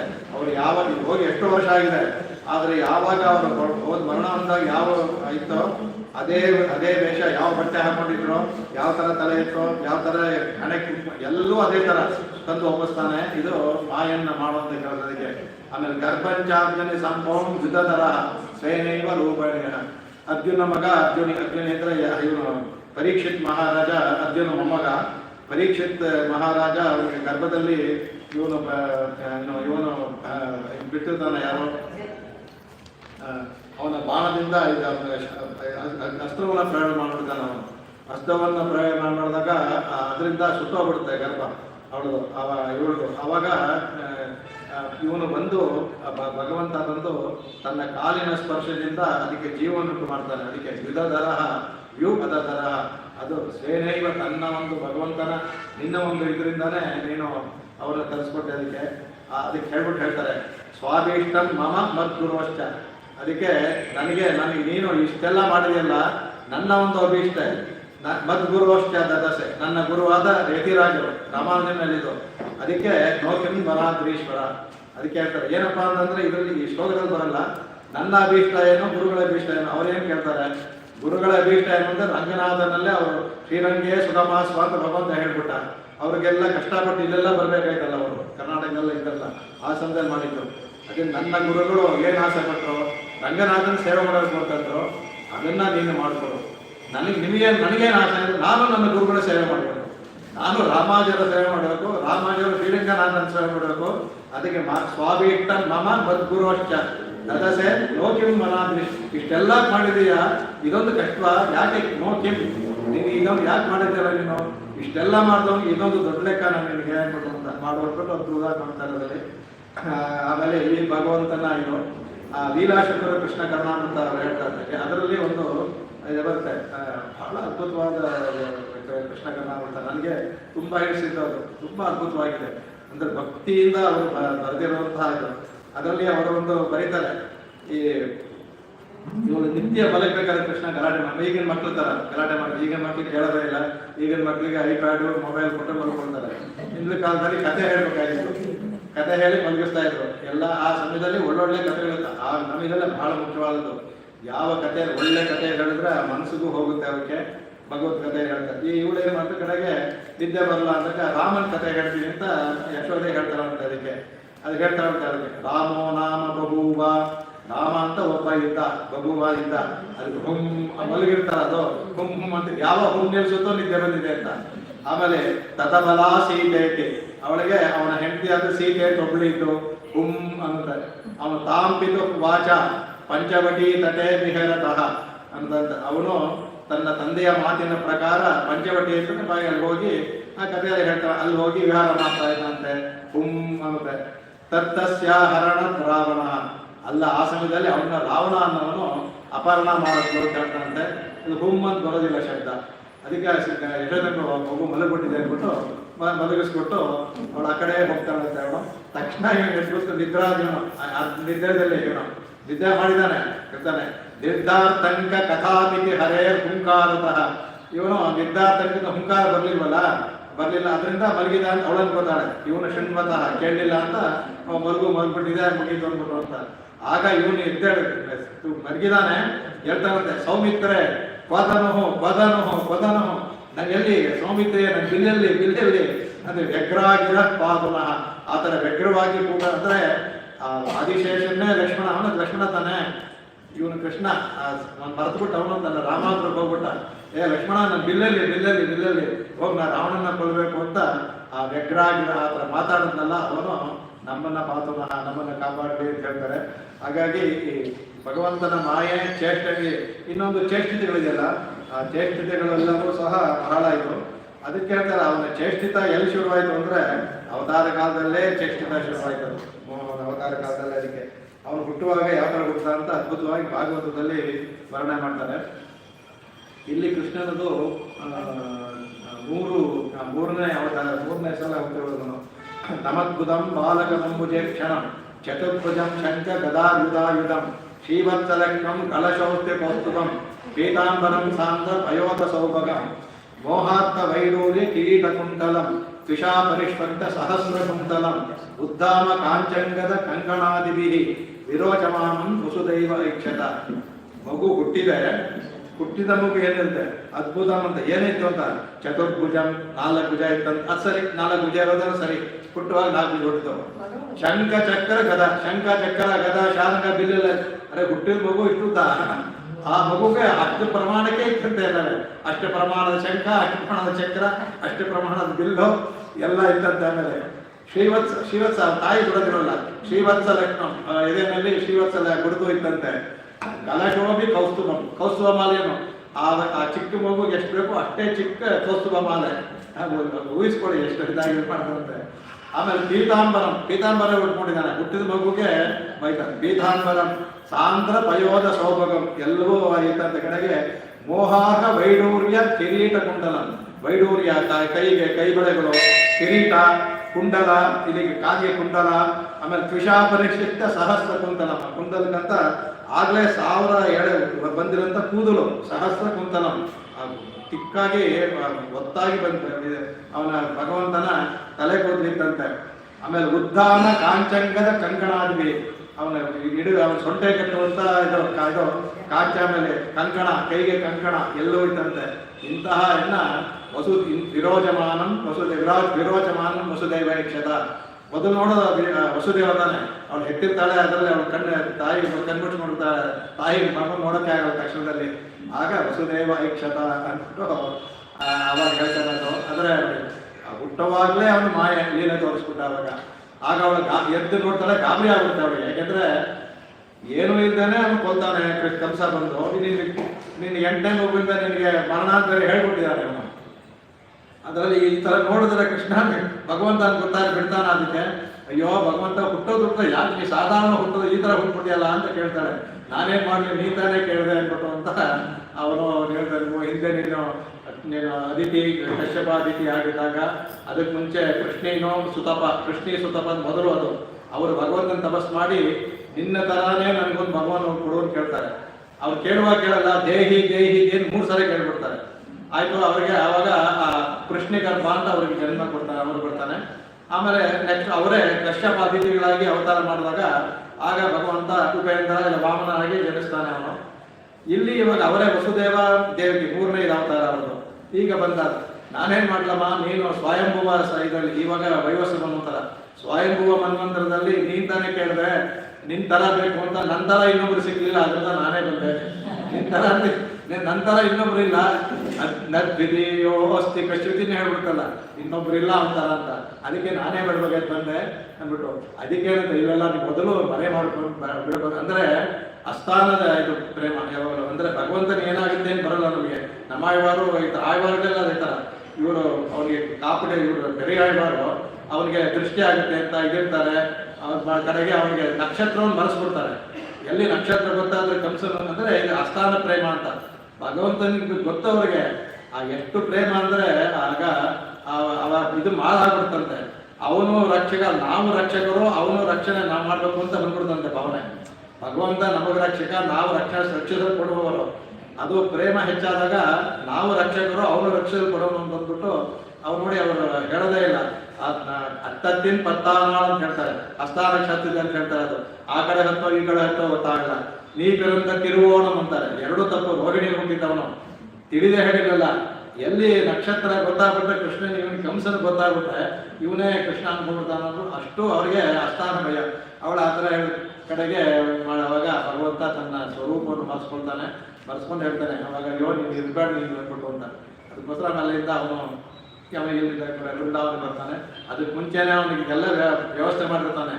ಅಲ್ಲಿ ರೋಹಿಣಿ ಅಂತ ಇವರಿಗೆ ಅಲ್ಲಿ ಅವಾಗ ಇವನೇನು ಮಾಡ್ತಾನೆ, ನಮ್ಮ ಆದಿಶೇಷ ಭಗವಂತ ಪ್ರತಿ ಸಲದಲ್ಲೂ ನಾನು ನಿನಗೆ ತಮ್ಮನಾಗಿ ಹೋಗ್ತೀನಿ, ಒಂದ್ಸಲ ನಾನು ನಿನಗೆ ಅಣ್ಣನಾಗಿ ಹುಟ್ಟಬೇಕು ಅಂತ ಬಿಟ್ಟು ಅಂತ ಯಾವಾಗಲೂ ಬಿಟ್ಟು ಅಂತ. ಸರಿ ಆಯ್ತು, ನೀನು ಮುಂದಿನ ಕೃಷ್ಣಾವತಾರದಲ್ಲಿ ನೀ ಅಣ್ಣನಾಗಿ ಹುಟ್ಟು, ನಾನು ನಿನ್ನ ತಮ್ಮನಾಗಿ ಹೋಗ್ತೀನಿ ಅಂತ. ಏನಾದರೂ ಇಲ್ಲ, ಅಲ್ಲಿ ಬಂದರೂ ಅಣ್ಣನಿಗೆ ಅವನೇ ಕಾಯ್ತಿರ್ತಾನೆ ತಮ್ಮನ್ನ. ಕೆಲಸ ಮಾಡಿ ಚೇಂಜ್ ಆಗಲ್ಲ, ಹೆಸರಿಗೆ ಅಣ್ಣ ಅಷ್ಟೇ ಅವನು ರೋಹಿಣಿಯ ಇನ್ನೊಂದು ಹೆಂಡತಿ, ರೋಹಿಣಿ ಅಂದ್ರೆ ಈ ರೋಹಿಣಿ ಅಲ್ಲ, ವಸುದೇವನಿಗೆ ಇನ್ನೊಂದು ಹೆಂಡತಿದ್ಲು, ಅವಳು ಗರ್ಭದಲ್ಲಿ ಹುಡ್ತಾನೆ. ಈ ಯಶೋದೆ ಗರ್ಭದಲ್ಲಿ ಮಾಯೆಯನ್ನ, ದುರ್ಗೆಯನ್ನ ಅವನ ಯಾಕಂದ್ರೆ ಅದರಿಂದ ಇವನಿಗೆ ಅವನು ಬಂದು ಅಲ್ಲಿ ಹೋಗಿದ್ರಿಂದ ಅವನಿಗೆ 7 ಅಂತ ಲೆಕ್ಕ 8 ಆಗಿರುತ್ತೆ. ಅವನಿಗೆ ಕಂಸ ಲೆಕ್ಕ ಇಟ್ಟಿರ್ತಾನಲ್ಲ, ಅವನಿಗೆ ಬಲರಾಮ ಬಂದು ಅವಳು ಇದು ಮಾಡಿದ್ದೆಲ್ಲ ಅವನಿಗೆ ಇದೇ ಗೊತ್ತಾಗೋದೇ ಇಲ್ಲ ಅವನಿಗೆ. ಆ ಕಡೆಗೆ ಇಲ್ಲಿ ಬಂದು ಮಾಯೆ ಬಂದು ಇಲ್ಲಿಗೆ ಸೇರ್ಕೊತಾಳೆ ದೇವಿಕೆ ಹತ್ರ ಮಗುವಾಗಿ. ಕೃಷ್ಣ ಅಲ್ಲಿ ಹೋಗಿ ಯಶೋದೆ ಹತ್ರ ಹೋಗ್ತಾನೆ, ಅವಳಿಗೂ ಗೊತ್ತಿಲ್ಲ ಅವನು ಭಗವಂತ ಮಾಯೆ ಏನು ಹೇಳಿದ್ರೆ ಭಗವಂತ ಮಾಯೆಯಿಂದ ಅವಳಿಗೆ ಮತ್ತೆ ಬರ್ಸಿರ್ತಾನೆ. ಯಶೋದೆ ಮಗು ನೋಡೋಕ್ಕೆ ಆಗಲ್ಲ. ವಸುದೇವರು ಆಮೇಲೆ ಇವನು ಮಾತ್ರ ವಸುದೇವರು ಗೊತ್ತಿರ್ತಾರೆ, ಬಂದು ಆ ಮಗುನ ಈಗ ಹೇಳ್ತಾರಲ್ಲ, ಈಗ ಆಸ್ಪತ್ರೆಗಳಲ್ಲಿ ಎಕ್ಸ್ಚೇಂಜ್ ಮಾಡಿಬಿಡ್ತಾರಲ್ಲ, ಹಾಗೆ ಅವ್ರನ್ನ ಇಟ್ಟು ಆ ದುರ್ಗೆಯನ್ನು ತಗೊಂಡು ಇಲ್ಲಿ ಬಂದು ಕೊಡ್ತಾನೆ ಅದನ್ನ ಕೊಟ್ಟು ಅಂತ. ಅದಕ್ಕೆ ಹೇಳ್ತಾರೆ, ಅದಕ್ಕೆ ಕೇನೋಪನಿಷತ್ತಲ್ಲಿ ಹೇಳ್ಬಿಡ್ತಾರೆ, ಅದಕ್ಕೆ ಯಸ್ಯಾಮೃತಂ ತಸ್ಯ ಮತಂ ಮತಂ ಯಸ್ಯ ನವೇದರು ಅಂತ. ಯಸ್ಯ ಮತಂ ಅವನು ಯಸ್ಯ ಅಮತಂ, ಯಾರಿಗೆ ಅವನು ತಿಳಿಯೋದಿಲ್ವೋ ಅವನಿಗೆ ತಸ್ಯ ಮತಂ, ಅವನಿಗೆ ತಿಳಿಯಲ್ಪಟ್ಟಿದ್ದಾನೆ ಅಂತ ಅರ್ಥ. ಮತಂ ಯಸ್ಯ ನವೇದಸ, ಭಗವಂತ ಯಾರ ತಿಳ್ಕೊಂಡಿದ್ದೀನಿ ಅಂದ್ರೆ ಅವನಿಗೆ ಇಲ್ಲ ಅಂದ್ಬಿಟ್ಟು. ಆಮೇಲೆ ಅವಿಜ್ಞಾನಂ ವಿಜಾನತಾಂ ವಿಜ್ಞಾನ, ಇದು ಅದ್ಭುತವಾದ ಮಂತ್ರ ಕೇನೋಪನಿಷತ್ತಲ್ಲಿ. ಅವಿಜ್ಞಾತಂ ತಾನು ತಿಳ್ಕೊಂಡಿಲ್ಲ ಅಂದ್ರೆ ನೀ ಭಗವಂತನ ತಿಳ್ಕೊಂಡಿಲ್ಲ ಅಂತ. ವಿಜಾತಂ ಅಂದ್ರೆ ನೀನು ತಿಳ್ಕೊಂಡಿಲ್ಲ ಅಂದ್ಬಿಟ್ಟು ಅಂತ. ಆಮೇಲೆ ರಾಮಾಯಣದಲ್ಲಿ ಒಂದೇ ಒಂದು ಕಡೆ ಭಗವಂತ ತನ್ನ ಸ್ವರೂಪವನ್ನು ತೋರಿಸ್ತಾನೆ. ಎಲ್ಲೂ ಎಲ್ಲಾ ಕಡೆ ನೋಡಿ, ಬ್ರಹ್ಮ ಬಂದು ಸ್ತೋತ್ರ ಮಾಡಿದವನು ನಾನು ಮಾನುಷಮ್ಮನ್ನೇ ರಾಮಂ ದಶರಥಾತ್ಮಜಂ ಅಂತಾನೆ ಹೇಳ್ತಾನೆ. ನಾನು ಮನುಷ್ಯ ಅನ್ಕೊಂಡಿದ್ದೀನಿ, ದಶರಥಾತ್ಮಜಂ ಅಂದ್ಬಿಟ್ಟು ಅಂತ. ಅದು ಯಾಕೆಂದ್ರೆ ಹೇಳ್ತಾರೆ, ಯಾಕೆಂದ್ರೆ ಭಗವಂತನಿಗೆ ಅಪ್ಪ ಇಲ್ಲ. ಅಲ್ಲೆಲ್ಲ ಅವ್ನು ಹೇಳ್ತಾನಲ್ಲ, ಇದನ್ನು ಹೇಳಿದವನು ಅನಾಥ ಅಂತ ಹೇಳ್ಬಿಟ್ಟು ಅಂತ, ನನಗೆ ನಾಥರು ಇಲ್ಲ, ತಂದೆನೂ ಇಲ್ಲ ಅಂತ ಹೇಳಿದಾನೆ. ಅದಕ್ಕೆ ಇಲ್ಲಿ ಅವನಿಗೆ ತಂದೆಯನ್ನು ತಾಯಿ ಅನುಭವಿಸ್ಬೇಕು ಅಂತ ಆಸೆ ಅಂತ. ಅದಕ್ಕೆ ಅವನು ರಾಮ ಹೇಳಲ್ಲ, ರಾಮಂ ದಶರಥಾತ್ಮಜಂ ಅಂದ್ರೆ ಮನ್ಯೆ ಅಂದ್ರೆ ಅರ್ಥ ಏನಂದ್ರೆ ನನಗೆ ಅದೇ ಇಷ್ಟ ಅಂತ ಅರ್ಥ. ನಾನು ತಿಳ್ಕೊಂಡಿದ್ದೀನಿ ಅಂತ ಅರ್ಥ ಅಲ್ಲ ಅಲ್ಲಿ. ಮನ್ಯೆ ಅಂದ್ರೆ ಅವನು ಭಗವಂತನ ಗೊತ್ತಿಲ್ವಾ. ನನಗೆ ಇಲ್ಲೂ ಅಷ್ಟೇನೆ, ವಸುದೇವ ಅವನು ಕೃಷ್ಣ ಅಂದ್ರೆ ಇಷ್ಟ ಇರುವಂತೆ, ವಾಸುದೇವ ಅಂದ್ರೆ ಅವನಿಗೆ ಹಿಡಿಸುತ್ತಂತೆ. ವಸುದೇವನ ಮಗ ವಾಸುದೇವ, ಪರವಾಸುದೇವ ಬೇರೆ. ಹಾಗಾಗಿ ಭಗವಂತನಿಗೆ ತಂದೆ ಇಟ್ಟು ಕರೆಯೋದು ಬಹಳ ಇಷ್ಟ ಅಂತ. ಅದಕ್ಕೆ ದಶರಥಾತ್ಮಜಂ ಅಂತ ಅವನು ಹೇಳ್ತಾನೆ. ಅಲ್ಲಿ ಅದೇ ತರ ಎಲ್ಲವೂ ಹೇಳ್ಕೊಂಡ್ಬರ್ತಾನೆ. ಆದ್ರೆ ಮಂಡೋದರಿಗೆ ಮಾತ್ರ ನೋಡಿ, ಅವಳಿಗೆ ಮಂಡೋದರ ಒಬ್ಬಳಿಗೆ ತನ್ನ ರೂಪವನ್ನು ತೋರಿಸ್ತಾನೆ. ಯಾಕೆಂದ್ರೆ ಅವಳು ರಾವಣನ ಕೊಂದು ಬರ್ತಾಳೆ, ಬಂದ್ಬಿಟ್ಟು ರಾವಣ ನೋಡಿ ಗೋಳಾಡ್ಬಿಟ್ಟು ರಾಮನ್ ನೋಡ್ತಾಳೆ. ಯಾರು ಕೊಂದಿದ್ದು ನೋಡುವಾಗ ರಾಮ ಅಂತಾಳೆ. ಅವಾಗ ಅವನು ಶಂಖಚಕ್ರಧಾರಿಯಾಗಿ ನೇರವಾಗಿ ಹೇಳಿಲ್ಲ, ಅದ್ರ ಸೋದರರು ಗೊತ್ತಾಗ್ತಾ ಹೇಳ್ತಾರೆ. ತಮಸ ಅವಳೆ ತಕ್ಷಣ ನೋಡಿ ಗಂಡನ್ನ ಕೊಂದಿದ್ದಾನೆ, ಬೈಬೇಕು ಅವಳಿಗೆ. ಅವ್ನು ನೋಡ್ಬಿಟ್ಟು ತಮಸಃ ಪರಮೋದಾರ ಶಂಖಚಕ್ರ ಗದಾಧರ ಶ್ರೀವತ್ಸವಕ್ಷ ನಿತ್ಯಶ್ರೀಹಿ ಅವ್ಯಯ ಶಾಶ್ವತ ಧ್ರುವ ಅಂತ. ಶ್ರೀವತ್ಸವಕ್ಷನಾಗಿರೋದು, ಶಂಖಚಕ್ರಧಾರಿರೋದು, ನಿತ್ಯಶ್ರೀಯಾದ ಶಾಶ್ವತೋ ಧ್ರುವ ಅಂತ ಇನ್ನೂ ಅವಳು ಮಾಡಿದಂಥ ಸ್ತೋತ್ರ ಇದೆ ಇದು. ಹಾಗಾಗಿ ಬಹಳ ಇದನ್ನು ಮಾಡ್ತಾನೆ ಭಗವಂತನ. ಇನ್ನೊಂದು ಮಾಯ ಹೇಳಬೇಕು ಅಂತಂದ್ರೆ, ಕುರುಕ್ಷೇತ್ರ ಯುದ್ಧದಲ್ಲಿ ಸಾರಥಿಯಾಗಿರ್ತಾನಲ್ಲ, ಇವನು ಅರ್ಜುನ ಮಾಡಿಬಿಡ್ತಾನೆ. ಇವನು ಭಗವಂತ ಕಣ್ಣಿನ ನೋಟದಿಂದಲೇ ಎಲ್ಲರನ್ನೂ ಹತ ಮಾಡಿರ್ತಾನಂತ. ಕಣ್ಣೋಟದಲ್ಲಿ ಅವನು ಅರ್ಜುನ ಬಾಣ ಬಿಡೋದು ನನ್ಗೆ ವ್ಯಕ್ತಿಯಾತ್ರೆ. ನಾನು ಬಂದೆ ಅಂತ ಅವ್ನು ಹೇಳೋದು, ಎಲ್ಲರನ್ನೂ ಬಂದ ಹೇಳ್ತಾನೆ. ಅದನ್ನ ಯಾರು ಹೇಳ್ತಾರೆ ಅಂದ್ರೆ ಭೀಷ್ಮರಿಗೆ ಮಾತ್ರ ಗೊತ್ತಾಗ್ತಾ ಇದ್ರು. ಭೀಷ್ಮರು ಅಲ್ಲಿಂದ ಕೈ ಮುಗಿದು ಸ್ತೋತ್ರ ಮಾಡ್ತಾರೆ. ಅವ್ರು ಹೇಳ್ತಾರೆ, ಪರಸೈನಿಕ ಆಯುಹು ಅಕ್ಷ್ಣಾಹೃತವತಿ ಪಾರ್ಥಸಗೆ ರತಿರ್ಮಸ್ತು ನೋಡುತ್ತ ಅಲ್ಲಿಂದ ಕೈ ಮುಗಿತಾರೆ. ನಮ್ಮ ಕೆಲವು ಸೈನಿಕರ ಆಯುಷ್ಯನಲ್ಲೇ ಕಣ್ಣಲ್ಲೇ ಎಳ್ಕೊಂಡ್ಬಿಟ್ಟಿಲ್ಲ. ರಮಾಸಕೇಂದ್ರ ಶ್ರೀಮನ್ನಾರಾಯಣ ನಿನಗೆ ಒಂದು ನನ್ನ ಮತಿಯಲ್ಲಿ ಬಾ ನೀನು ಅಂದ್ಬಿಟ್ಟು ಅಲ್ಲಿಂದ ಪ್ರಾರ್ಥನೆ ಮಾಡ್ತಾರೆ. ಕಡೆಗೆ ಅರ್ಜುನ ಹೇಳ್ತಾನೆ, ನಾನು ಇದೆಲ್ಲ ಹೊಡ್ಬೇಕಾದ್ರೆ ದಿಲ್ಲಿ ಹೊಡೆ ನೀನು ಅಂತ ಹೇಳ್ತಾರೆ ಇವರಿಗೆ ದ್ರೋಣಾಚಾರ್ಯರು. ನಾನು ಹೊಡೆಯೋದಿಲ್ಲ ಆಚಾರ್ಯಗೆ, ನೀನು ಅವ್ರು ಎಲ್ಲರೂ ನಾನು ಕೊಂದಾಗಿದೆ, ನೀನು ನೆಬಕ್ ಮಾತ್ರ ಅಷ್ಟು ಅವ್ರು ಹೇಳ್ತಾನೆ. ನಿಜ ಹೇಳ್ತಾನೆ, ಇವರು ಎಲ್ಲರೂ ನಾನು ಕೊಂದಾಗಿದೆ, ಅವ್ರು ತಗೊಳು ಬೊಂಬೆ ಥರ ಜೀವಂತವಾಗಿ ಇದ್ದಾರೆ ನೋಡೋಕ್ಕಷ್ಟೇ, ಅವ್ರನ್ನೆಲ್ಲ ಕೊಂದಾಗಿದೆ, ನೀನು ಯಾವ ಪಾಪು ಬರೋದಿಲ್ಲ, ನೀವು ಹೊಡೆಯಾಗಿತ್ತು ಅಂತ. ತಾತನ ಹೊಡಿಬೇಕಲ್ಲ ಅಂದ್ರು. ಆಮೇಲೆ ಮಾಡಿಬಿಟ್ಟು ಅವರೆಲ್ಲ ಹತರಾಗಿದ್ದಾರೆ. ಈಗ ಆಲ್ರೆಡಿ ನಾನು ಮಾಡಿದ್ದೇನೆ, ನೀನು ಸುಮ್ಮನೆ ಮಾಡಾಗಿರೋ ಹೆಸರು ನಿನಗೆ, ನಾನು ಕೆಲಸ ಎಲ್ಲ ಮಾಡಿದ್ದೀನಿ ಅಂತ. ಈ ಭಗವಂತನ ಮಾಯೆ ಅನ್ನೋದು ಇನ್ನೂ ಈ ಮಾಯನೊಂದಿಗೆ ಆಯುವಾರ ಭಾಷೆ ತಗೊಂಡ ಅಂದರೆ ಒಂದು ದಿನ ಪೂರ್ತಿ ಹೇಳ್ಬೋದು, ಸಮಯ ಆಗುತ್ತೆ. ಆಮೇಲೆ ಬೇರೆ ನೀವು ಹಿಂದೆ ಇದ್ದೀರಾ ಸರಿ.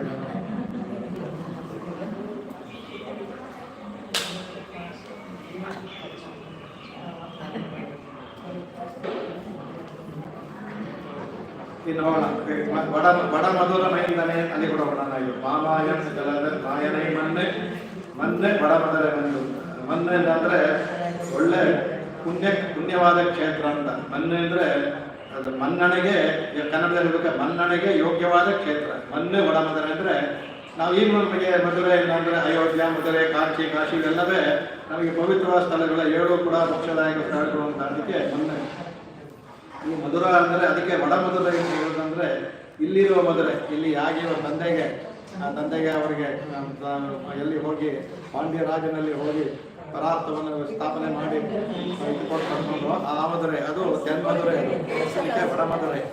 ಅಲ್ಲಿ ಅದು ಮೊದಲು ಶತ್ರುಘ್ನನ ರಾಜಧಾನಿಯಾಗಿತ್ತು. ಲವಣಾಸುರ ಅಂತ ಆಡ್ತಾ ಇರ್ತಾನೆ. ಆ ಲವಣಾಸುರನ ಕೊಂದು ಶತ್ರುಘ್ನ ಅಲ್ಲಿ ತನ್ನ ರಾಜ್ಯವನ್ನು ಸ್ಥಾಪಿಸಿ ಅಲ್ಲಿ ರಾಜ್ಯಭಾರ ಮಾಡ್ತಾ ಇದ್ದಾರೆ ರಾಮಾಯಣ ಕಾಲದಲ್ಲೇ. ಅದು ಆಮೇಲೆ ಅಲ್ಲೇನೆ ನಮ್ಮ ವಾಮನ ಇದಲ್ಲ, ವಾಮನ ಹುಟ್ಟಿದ್ದು 2ನೇ ಆಗಿ ಇವರಿಗೆ ಕಶ್ಯಪ ಮತ್ತು ಇವರಿಗೆ ಅದಿತಿಗೆ ಜನ್ಮ ಕೊಟ್ಟಿದ್ದಂಥ ಆಶ್ರಮ ಈಗಲೂ ಇದೆ ಅಲ್ಲಿ, ವಾಮನಾಶ್ರಮ ಅಂತ. ಅಲ್ಲೇ ಅವನು ವಾಮನ ಜನ್ಮಸ್ಥಳ, ಅವತಾರ ಸ್ಥಳನೇ ಅದು ಮಧುರೆ. ಅದು ಸ್ವಲ್ಪ ಮಧುರೆ ಪಕ್ಕದಲ್ಲೇ ಅದು. ಆಮೇಲೆ ಧ್ರುವ ಆ ಕಾಲದಲ್ಲಿ ಅಲ್ಲಿ ಕೃತಗಳು ಧ್ರುವ ತಪಸ್ ಮಾಡಿದಂಥ ಸ್ಥಳ. ಅಂದರೆ ಯಾತಕ್ಕೆ ಮನ್ನೆ ಅಂದರೆ ಮನ್ನೆ ಅನ್ನೋದಕ್ಕೆ ಬಹಳ ಶ್ರೇಷ್ಠವಾದದ್ದು ಅಂತ. ಈಗಲೂ ಅಷ್ಟೇ ನಮಗೆ ಎಲ್ಲರಿಗೂ, ಅದರಲ್ಲೂ ನಮಗೆ ಮುಖ್ಯವಾಗಿ ವೈಷ್ಣವರಿಗೆ, ಶ್ರೀವೈಷ್ಣವರಿಗೆ ಅತ್ಯಂತ ಮಧುರೆ.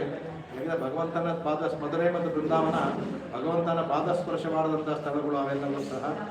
ಅಯೋಧ್ಯೆ ಅಷ್ಟೇ ಭಗವಂತನ ಪಾದಸ್ಪರ್ಶವಾದ ಸ್ಥಳ. ಇವೆಲ್ಲವೂ ನಮಗೆ ಬಹಳ ವಿಷಯವಿದಾಗುತ್ತೆ. ಅದರಿಂದ ವಡ ಮಧುರ ಮೈಂದ ಅಂದರೆ 3 ಅರ್ಥ ಇದೆ. ಮೈಂದ ಅಂದರೆ ಮಗನಿಗೂ ಮೈಂದ ಅಂತ ಹೇಳ್ತಾರೆ, ರಾಜನಿಗೂ ಮೈಂದ ಅಂತ ಹೇಳ್ತಾರೆ, ಒಬ್ಬ ನಾಯಕನಿಗೂ ಮೈಂದ ಅಂತ ಹೇಳ್ತಾರೆ. ಕಡೆಗೆ 3 ಸಹ ಇವನಿಗೆ ಹೊಂದುತ್ತೆ. ಇವನಿಗೆ ವಸುದೇವನ ಮಗ ಅದು ಹೊಂದುತ್ತೆ, ಇವನು ರಕ್ಷಕ ಅಂತನೂ ಆಗುತ್ತೆ ಮೈಂದನೆಯಿಂದ ಅಂದರೆ. ಆಮೇಲೆ ಇನ್ನೂ ಒಂದು ಅರ್ಥ ಹೊಕ್ಕು ಅಂತ, ಹೊಕ್ಕು, ಅದಕ್ಕೆ ಅದಕ್ಕೂ ಮೈಂದನೆ ಏನು ಹೊಕ್ಕು ಅಂದ್ಬಿಟ್ಟು ಅಂತ. ಹೋಗೋದು, ಕುಗುವುದು ಅಂತ ಹೇಳ್ತಾರೆ. ಅದಕ್ಕೂ ಈ ಮೈಂದನೆಗೆ 4-5 ಅರ್ಥ ಇದೆ. ಇವನ ಕಡೆಗೆ ಅಲ್ಲೇ ಮುಂದೆ ಆಗ್ತಾನೆ. ಆಮೇಲೆ ಕಡೆಗೆ ರಕ್ಷಕ ಅವನು, ಅದರಲ್ಲೂ ಹೊಂದುತ್ತೆ ಬಡ. ಅದಕ್ಕೆ ಮೈಂದನೆ ಪದ ಹಾಕಿದ್ರಿಂದ ಎಲ್ಲ ಹಾಕು, ಎಲ್ಲರಿಗೂ ಅಭಿಮಾನವಾದಂಥ ಮಗು ಇವನು, ದೇವಗಿ ಎಲ್ಲರಿಗೂ. ಅದರಿಂದನೂ ಮೈಂದನೆ ಅಂತ ಆಗ್ತಾನೆ. ಅಲ್ಲಿರೋ ನಂದಗೋಪ ಸ್ತ್ರೀಯರೆಲ್ಲರಿಗೂ ಬಹಳ ಬೇಕಾದವನು, ನಮ್ಮ ರಕ್ಷಕ ಅಂತ ಇದು ಮಾಡ್ಕೊಂಡಿರ್ತಾರೆ. ಅವನ್ನ ರಾಜ ಅಂತಾನೆ ಅಂದ್ಕೊಂಡಿರ್ತಾರೆ, ನಾಯಕ ಅಂದ್ಕೊಂಡಿದ್ದಾರೆ, ಹಾಗೂ ಮೈಂದನೆ ಆಗುತ್ತೆ. ಯಶೋಧ ಅವ್ರಿಗಂತೂ ಮಗನೇ ಆದ, ಹಾಗೆ ಮೈಂದನೆ ಅಂತ ಆಗುತ್ತೆ. ಆಮೇಲೆ ಅವನು ಹೊಕ್ಕು ಅಂದರೆ ಅವನು ಇದರಲ್ಲೇ ಇರ್ತಾನೆ, ನಂದವರದ್ದಲ್ಲೇ ಇರ್ತಾನೆ. ಆವಾಗ ಕಂಸ ಕರೀತಾನ, ಅವನಿಗೆ ಕೋಲೆ ಪೀಡನ್ನ ಇದ್ದಾನ ಕೊಲ್ಲಬೇಕು ಅಂತ ಕಲಿಸ್ತಾನಲ್ಲ ಅಕ್ರೂರ ಮೂಲಕ. ಆವಾಗ ಮಧುರೆಯನ್ನು ಹೋಗ್ತಾನೆ. ಮಧುರೆಗೆ ಬಂದವನು ಮತ್ತೆ ನಂದರೋಜಕ್ಕೆ ಹೋಗೋದೇ ಇಲ್ಲ ಅವನು. ಆಗ ಬಂದಿದ್ದೆ ಆಗೆಲ್ಲ ಗೋಪಿಗೆಲ್ಲ ಹೇಳ್ತಾರೆ. ಅಂದರೆ ಅವಾಗ ಅಯ್ಯೋ ಹೋದ, ಇಲ್ಲಿ ಕೃಷ್ಣ ವಾಪಸ್ ಬರ್ತಾನೋ ಇಲ್ಲೋ ಅನ್ಕೋತಾರೆ. ಆ ಥರ ಆಗಿದೆ. ಕೃಷ್ಣ ಮತ್ತೆ ಹಿಂದೆ ಆ ನಂದವ್ರಜೆಗೆ ಬಂದಿದ್ದ ಇತಿಹಾಸದಲ್ಲಿ, ಮಹಾಭಾರತದಲ್ಲೇ ಆಗಲಿ ಭಾಗವತ ಎಲ್ಲೂ ಹೇಳಿಲ್ಲ, ಬರಲೇ ಇಲ್ಲ ಅವನು ಅಂತ. ಹಾಗಾಗಿ ಆ ಎಲ್ಲ ಅರ್ಥವೂ ಹೊಂದುತ್ತೆ ಅದಕ್ಕೆ. ಆಮೇಲೆ ತೂಯ ಪೆರುನೀರು ಯಮನೈ ತುರೈವನೆ.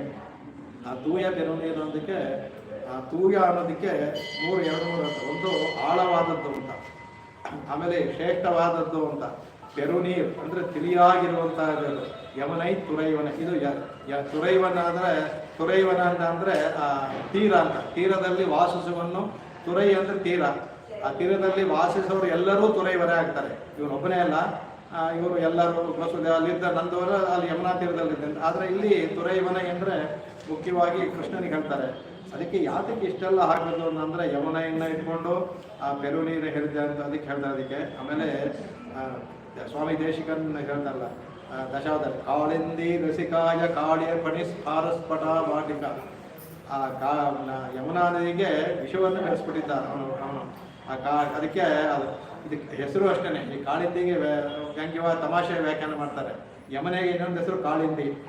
ಯಾಕೆ ಅಂತಂದರೆ ಕೃಷ್ಣ ಸ್ನಾನ ಮಾಡಿ ನೀರು ಕಪ್ಪಾಗೋಯ್ತಂತೆ. ಬಣ್ಣ ಕಪ್ಪು ಅದು ಕೃಷ್ಣ ನಿತ್ಯ ಸ್ನಾನ ಮಾಡ್ತಾನೆ, ನಾವು ಸ್ನಾನ ಮಾಡಿ ಮಾಡಿ ಆ ಯಮುನೆ ಬೆಳ್ಳಿಗಿದ್ದವಳು ಕಪ್ಗಾಗಿ ಕಾಳಿಂದ ಹೆಸರು ಪಡ್ಕೊಂಡ್ಬಿಟ್ಲು ಯಮನೆಯಿಂದ ಅಂದ್ಬಿಟ್ರು ಅಂತ. ಕಾಳಿಯ ಪಣಿ, ಆ ಕಾಳಿಯ ಪಣಿ ಮೇಲೆ ಇದ್ದು ಅವನ್ನ ಹೊರಗಿಸಿ ಅಲ್ಲಿ ನೀರನ್ನ ಶುದ್ಧ ಮಾಡ್ತಾನಲ್ಲ, ಅದರಿಂದ ತೂಯ ಬೇರು ನೀರು ಅದೊಂದು ಅದರಲ್ಲಿ ಹೇಳ್ತಾ ಅದಕ್ಕೆ ಸ್ವಾಮಿ ಇದರಲ್ಲಿ ಗೋಪಾಲಕ್ಷರ ಯಮುನಾ ಸಾಕ್ಷಿಕ ಯೌವನಂ ಯುವಾನಂ, ಭಗವಂತನ ಕ್ರೀಡೆಗಳಿಗೆ ಎಲ್ಲದಕ್ಕೂ ಅವನ ಮಗುವಾಗ್ಲಿಂದ ಯುವಕನಾಗುವವರೆಗೆ ಯಾರಪ್ಪ ಸಾಕ್ಷಿ ಅಂದರೆ ಯಮುನಾ ಸಾಕ್ಷಿ, ಯಮನೆಯೇ ಸಾಕ್ಷಿ.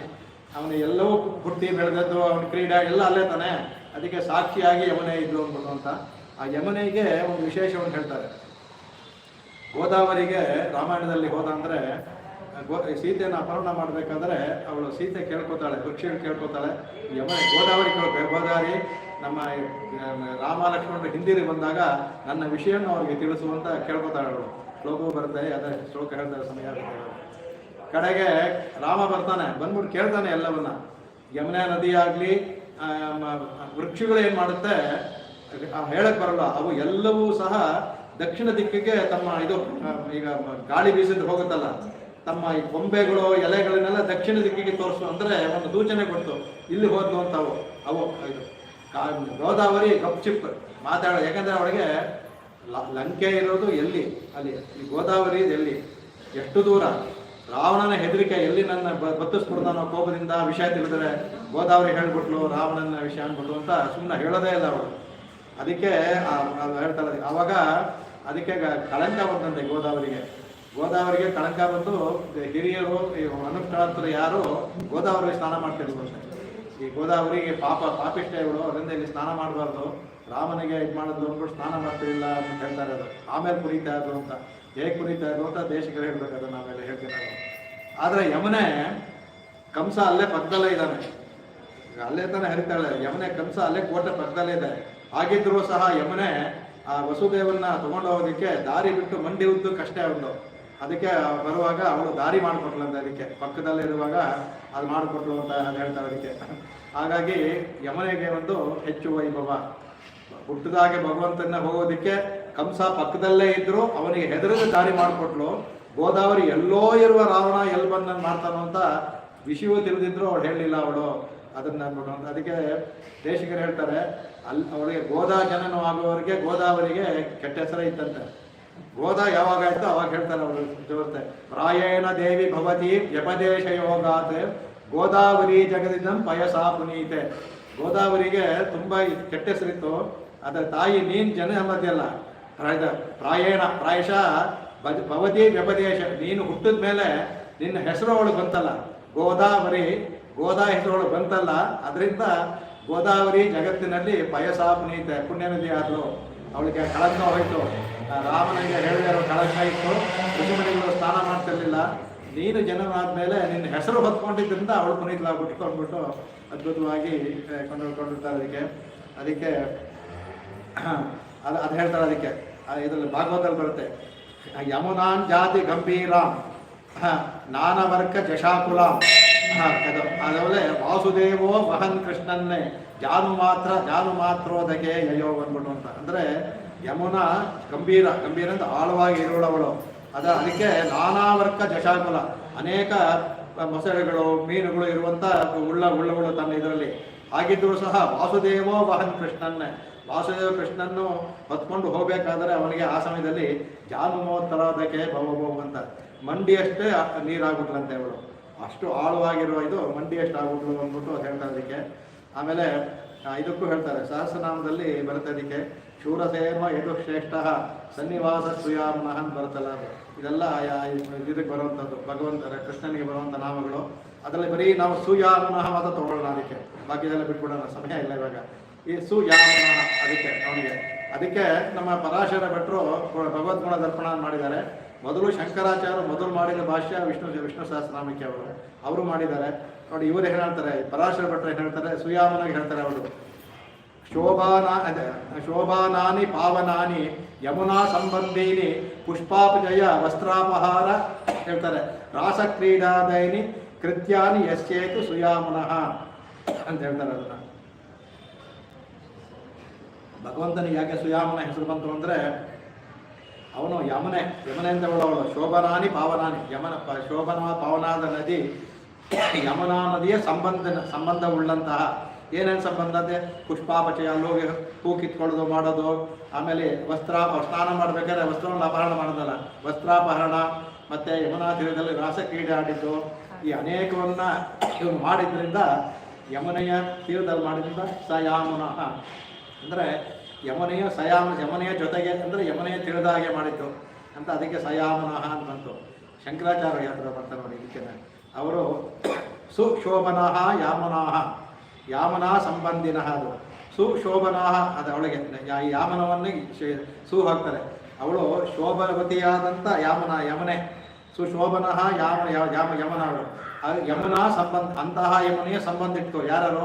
ದೇವಕಿ, ವಾಸುದೇವ, ನಂದ, ಯಶೋಧ, ಬಲಭದ್ರಾದಯ ಇವರೆಲ್ಲರೂ ಸಂಬಂಧ ಇಟ್ಕೊಂಡಿದಾರಲ್ಲ, ಅವರ ಪರಿವೇಷ್ಟಾರೋ ಅಸ್ಯೇತಿ ಸುಯಾಮನಃ, ಅವರ ಎಲ್ಲ ಜೊತೆಗಿಲ್ಲೂ ಇರುವ ಯಮನೆಯ ಸಂಬಂಧ ಇಟ್ಟುಕೊಂಡಂಥ ದೇವಕಿ, ವಸುದೇವ, ನಂದಗೋಪ, ಬಲಭದ್ರ ಇವನು ಅವರ ಪರಿವೇಷ್ಟಾರ, ಅವರ ಸಮೂಹದಲ್ಲಿ ಯಾರು ಇರೋದ್ರಿಂದ ಅವನಿಗೆ ಸುಯಾಮನಃ ಬಂತು ಅಂದ್ಬಿಟ್ಟು ಎರಡು ಅದ್ಭುತವಾದ ವ್ಯಾಖ್ಯಾನಗಳು ಹೇಳ್ತಾರೆ. ಅದರ ಇವನು ಸುಯಾಮನ ಅಂದ್ಬಿಟ್ಟು ಅದಕ್ಕೆ ಯಮನೆ ತುರ ಇವನೇ ಅಂತಕ್ಕಂದ್ರೆ ಅವಳು ಅಷ್ಟು ಇದವಾಗಿ ಹೇಳ್ತಾರೆ ಅದಕ್ಕೆ.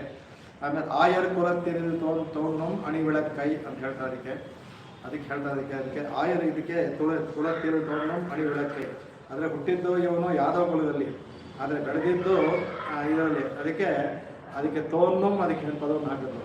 ಹುಟ್ಟಿದ್ದು ಇಲ್ಲಿ ಬಂದು ತೋರ್ಕೊಂಡ ಅಲ್ಲಿ ಅವತಾರಿಸಿದ್ದು ಯಾದವ ಕುಲದಲ್ಲಿ, ತೋರ್ಕೊಂಡಿದ್ದು ಇದರಲ್ಲಿ ಕೃಷ್ಣ ಇವರು ಆಯರ್ ಕುಲದಲ್ಲಿ. ಅದಕ್ಕೆ ಆಯರ್ ಕುಲത്തിൽ ತೋರ್ನುಂ ಅಣಿ ವಿಳಕ್ಕೈ ಅಂತ, ಅಲ್ಲಿ ಮಣಿ ವಿಳಕ್ಕೈ ಅಂತ ಒಂದು ಪಾಠ ಇದೆ, ಎರಡು ಒಂದು ತಪ್ಪೇನಿಲ್ಲ. ಅಣಿ ವಿಳಕ್ಕೈಯಿಂದ ಆಯಿತು, ಮಣಿ ವಿಳಕ್ಕೈ ಅಂತ ಏನು ವ್ಯತ್ಯಾಸ ಇಲ್ಲ. ಅದಕ್ಕೆ ಯಾಕಪ್ಪ ಅಂದರೆ ಭಗವಂತ ಆ ಹುಡುಗರೆಲ್ಲ ಅದಕ್ಕೆ ಅದ್ಭುತವಾಗಿ ಕೊಂಡಾಡುತ್ತೆ.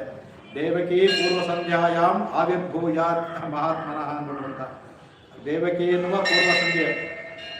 ಎನ್ನುವ ಸಂಧ್ಯೆ ಅಂತ ಇಟ್ಕೊಂಡ ಪೂರ್ವ ಸಂಧ್ಯೆಗಳು, ಪೂರ್ವದಲ್ಲಿ ದೇವಕಿ ಎನ್ನುವ ಪೂರ್ವ ದಿಕ್ಕು, ದೇವಕಿ ಎನ್ನುವ ಪೂರ್ವ ದಿಕ್ಕಿನಲ್ಲಿ ಕೃಷ್ಣ ಎನ್ನುವ ಸೂರ್ಯ ಉದಯಿಸಿದ ಅಂದ್ಬಿಟ್ಟು ಅಂತ ಅದ್ಭುತವಾದ ತುಂಬ ಚೆನ್ನಾಗಿ ಬರುತ್ತೆ ಅದು. ಹಾಗಾಗಿ ವಿಳಕ್ಕೆ ಹೇಗೆ ಲೋಕಕ್ಕೆಲ್ಲ ಕತ್ತಲೆ ಹೇಗೆ ಸೂರ್ಯ ಬಂದಾಗ ಬೆಳಕು ದೀಪ ತೋರಿಸುತ್ತೋ, ಹಾಗೆ ಈ ಆಯರ್ ಕುಲ ಅನ್ನೋ ಕುಲಕ್ಕೆ ಕತ್ತಲಾಗಿದ್ದ ಇದಕ್ಕೆ ಕೃಷ್ಣ ಬಂದು ಬೆಳಕನ್ನು ತೋರಿಸಿದ ಅಂದ್ಬಿಟ್ಟು ಅಂತ ಹೇಳ್ತಾ ಇದಕ್ಕೆ.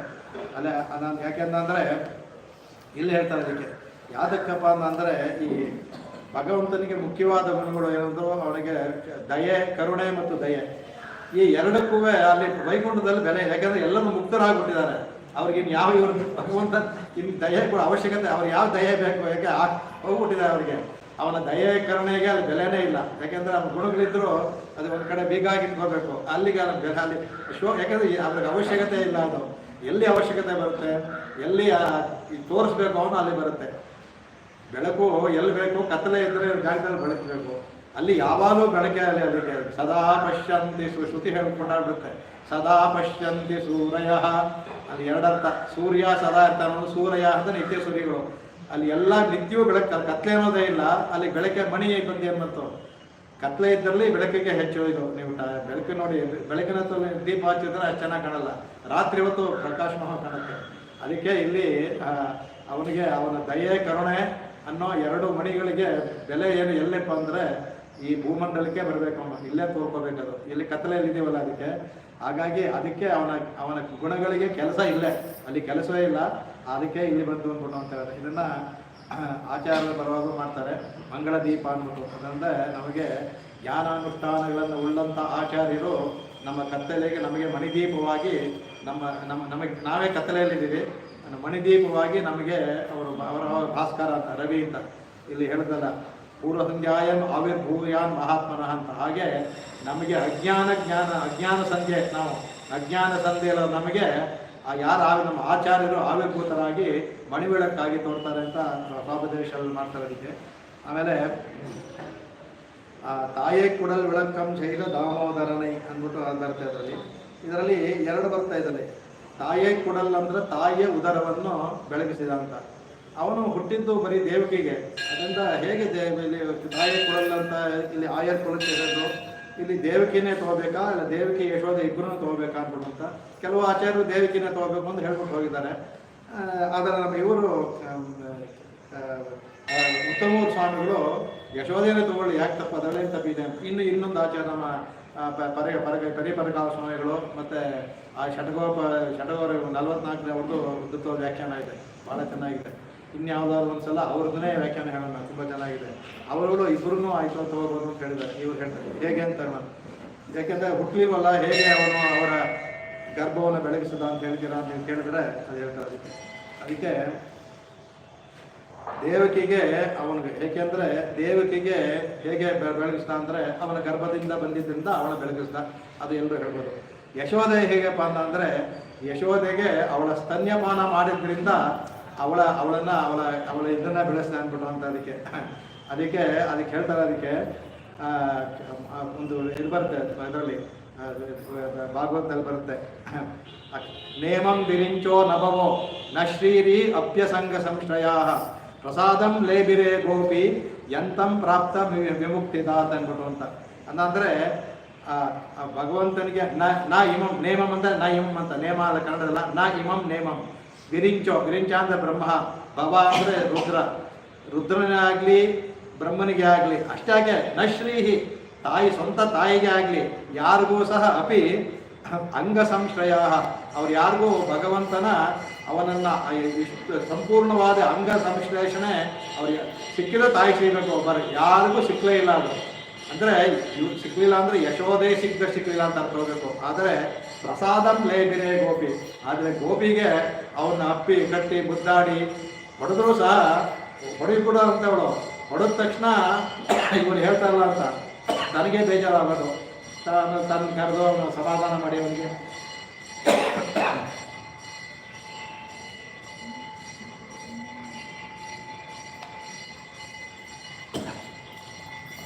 ಇದರಲ್ಲಿ ಬರ್ತದೆ ನೋಡಿ, ಆ ನೀರೇನೇ ಕನಿ ಬೋಧನಲ್ಲಿ ಊರಲ್ಲಿರೋ ಮಕ್ಕಳೆಲ್ಲ பிள்ளைகள் தீமைகள் செய்வார் எல்லாம் உண்மையில போகாது ಎಂಬಿರಾನ್ ಹಿಂಗೆ ವಾರ ಅಂತ ಬಂದು ಹೊಡೆದ್ಬಿಡ್ತಾಳೆ. ಬೇಜಾರಾಗುತ್ತೆ ಅವಳಿಗೆ, ಅವರೆಲ್ಲ ಕಂಪ್ಲೇಂಟ್ ಮಾಡ್ತಾರೆ. ಅವರು ಏನು ಅವರೇ ತಪ್ಪು ಮಾಡೋದಿಲ್ಲ, ಎಲ್ಲ ನಿಮ್ಮ ಮೇಲೆ ಹಾಕೋಕ್ಕಾಗಲ್ಲ. ಬಿಟ್ಟಿದ್ದಾರೆ ಅವರು.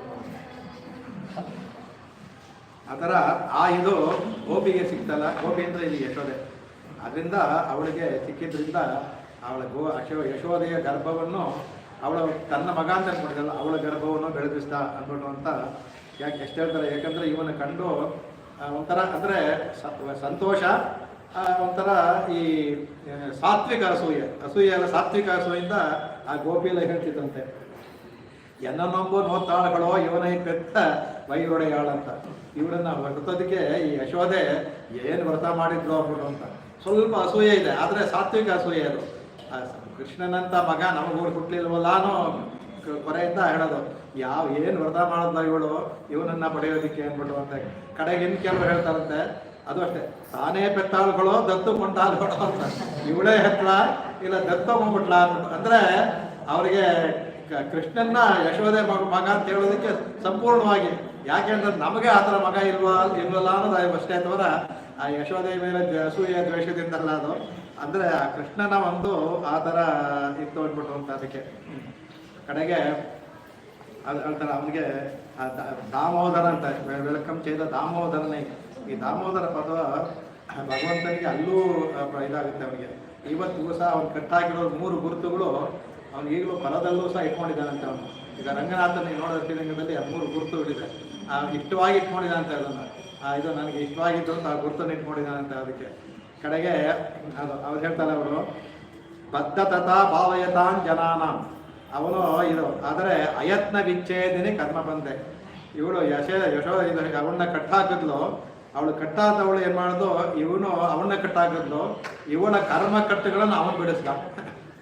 ಅವಳನ್ನ ಕಟ್ಟಾಕಿದ್ಲು ಅವಳು, ಆದರೆ ಇವಳ ಕರ್ಮ ಕಟ್ಟುಗಳನ್ನು ಭಗವಂತ ಅವಳಿಗೆ ಬಿಡಿಸ್ದ. ಅಷ್ಟೇ ಯಾಕೆ, ನಮಗೂ ಅಷ್ಟೇ ಬದ್ಧ ತಥಾ ನಮ್ಮತ್ತ ಬದ್ಧರಿಗೂ ಸಹ ಕಟ್ಟೆ ಅದನ್ನು ಅಯತ್ನ ವಿಚ್ಛೇದನೆ ನಮ್ಮ ಯಾವ ಪ್ರಯತ್ನವೂ ಇಲ್ಲದೇನೆ ಶರಣಾಗತಿ ಮಾಡೋದು ಸಾಕು. ಒಂದು ಪ್ರಯತ್ನವೂ ಇಲ್ಲದೇನೆ ಭಗವಂತ ನಮ್ಮ ಕರ್ಮದಿಂದ ಬಿಚ್ಚಾಕ್ತಾನೆ.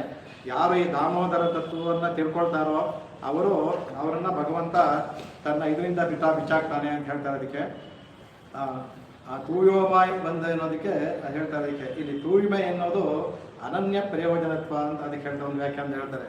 ಅನನ್ಯ ಪ್ರಯೋಜನ ಅಂದರೆ ಅಲ್ಲಿ ಭಗವದ್ ಭಕ್ತಿಯೊಂದಿಗೆ ತೂಯಮಾಯ ಬಂದ ಅಂದರೆ ಒಂದು ಇವರು ಉತ್ತಮೂರು ಸ್ವಾಮಿ ತುಂಬ ಉದ್ದು ಕೇಳ್ತಾರೆ.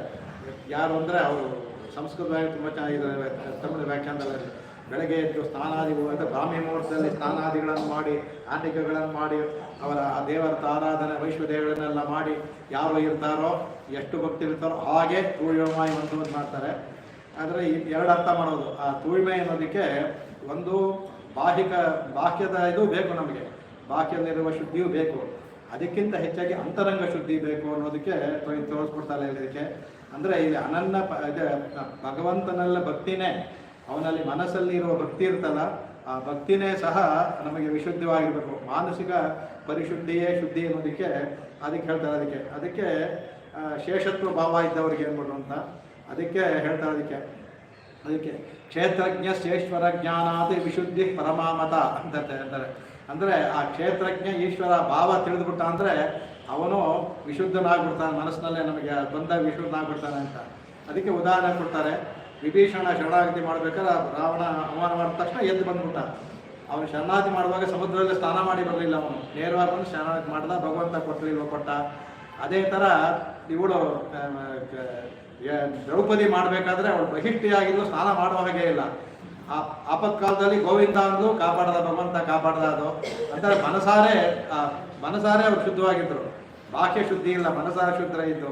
ಹಾಗೇ ಥರ ಅವನು ಎಲ್ಲವನ್ನು ಇದರಂತ ಭಗವಂತನಿಗೆ ಅರ್ಜುನನೂ ಅಷ್ಟೇ. ಅಲ್ಲಿ ಕೇಳ್ದ ಅವನಿಗೆ ಮಾಂ ಶಾದೀನ್ ಕೇಳ್ದ ಅವನು ಅರ್ಜುನ. ಅವನಿಗೆ ಇದು ಸ್ನಾನ ಮಾಡಿದ್ನಾಗ ಇಲ್ಲ, ಅವನಿಗೆ ಉಪದೇಶ ಮಾಡಿ ಭಗವದ್ಗೀತೆನೇ ಹೇಳ್ಬಿಟ್ಟ ಭಗವಂತ. ಹಾಗಾಗಿ ಇದು ಇವನು ಹೇಳ್ತಾನೆ, ಇವನು ಯಾವ ಶುದ್ಧ ಮನಸ್ಸಿಂದ ಬಂದಾನ ಇಲ್ಲೋ ಅಂತ ಸುಗ್ರೀವ ಪ್ರಶ್ನೆ ಮಾಡ್ತಾನೆ. ಹಾಗೆ ಹೇಳ್ತಾನೆ, ಮಮ ಚಾಪ್ ಅಂತರಾತ್ಮಯ, ಭಗವಂತ ಹೇಳೋನು ಮಮ ಚಾಪ್ ನನಗೆ ಅಂತರಾತ್ಮಯ ಶುದ್ಧಂ ವೇದಿ ವಿಭೀಷಣಂ, ವಿಭೀಷಣ ಶುದ್ಧ. ಇದೇ ಮಾತನ್ನೇ ಆಮೇಲೆ ಸುಗ್ರೀವನು ಹೇಳ್ತಾನೆ. ಭಗವಂತ ಹೇಳಿದ್ಮೇಲೆ ನನಗೂ ಸಹ ಅನ್ಸುತ್ತೆ ಮಮ ಚಾಪಿ ವಿಭೀಷಣಂ ಶುದ್ಧಂ ವೇದಿ, ಶುದ್ಧನಾಗಿ ನಾನು ಅನಿಸುತ್ತೆ ಅಂದ್ಬಿಟ್ಟು ಅಂತ. ಆಗ ಇದು ಭಗವಂತನಿಗೆ ಅಂದರೆ ಬಾಹ್ಯ ಶುದ್ಧಿ ಇರಬಾರ್ದು ಅಂತಲ್ಲ, ಬಾಹ್ಯ ಶುದ್ಧಿ ಮುಖ್ಯ, ಅಂತರಂಗ ಶುದ್ಧಿ ಅನ್ನೋದು ಬಹಳ ಮುಖ್ಯವಾದದ್ದು. ಅಂತರಂಗ ಶುದ್ಧಿ ಇಲ್ಲದೆ ಬರೀ ಬಾಹ್ಯ ಶುದ್ಧಿ ಇಲ್ಲದೆ ಪ್ರಯೋಜನ ಇಲ್ಲ. ಬಾಹ್ಯ ಶುದ್ಧಿ ಇಲ್ಲದೆ ಅಂತರಂಗ ಶುದ್ಧಿ ಇದ್ರೂ ಆಗುತ್ತೆ, ಅದು ವ್ಯತ್ಯಾಸ ನೋಡ್ಕೊಳ್ಳಿ. ಎರಡೂ ಬೇಕು. ಅಂದರೆ ಅವರವರ ವರ್ಣಾಶ್ರಮವನ್ನು ಕೂಡ ಮಾಡಬೇಕು ಅದರಲ್ಲಿ. ಯಾಕೆಂದ್ರೆ ಇಲ್ಲಿ ಬೆಳಗ್ಗೆ ಎದ್ದು ಮಾಡೋದು ಅದರಿಂದ ಮಾತ್ರ ಇದು ಇಲ್ಲ ಅನ್ನೋದಿಲ್ಲ. ಅವತ್ತೇ ಹೇಳಿದ್ದೆ ನಿಮಗೆ, ಅವರು ಒಳ ಉಡುವವರು ಸುಮ್ಮನೆ ಎದ್ದು ಅವನ ಕೈ ಮುಗಿತಲ್ಲ ಸೂರ್ಯನಿಗೆ, ಅದು ಬೆಳಗಿನಿಂದ ಬೆಳಗ್ಗೆ ಎಲ್ಲ ಹಾನಿಗಳನ್ನು ವೇದದ ಹಿಡಿಯೋದೆಲ್ಲ ಮಾಡುವ ಬ್ರಾಹ್ಮಣ ಒಂದು ದಿನ ಮಾಡುವ ಕ್ರಿಯೆಗೆ ಸಮ ಅದು. ಮತ್ತೆ ಅದರಿಂದ ತಿಳ್ಕೊಬೇಕು. ಆ ತೂಯೋಮಾಯಿ ಬಂದ್ರೆ ಅಂತ ಹೇಳೋದಕ್ಕೆ ಆ ತೂಯೋಮಾಯಿ ಬಂದ ತೂ ಅನ್ನುವಾಗ ಇನ್ನೊಂದು ಹೇಳ್ತಾರೆ ಅದಕ್ಕೆ.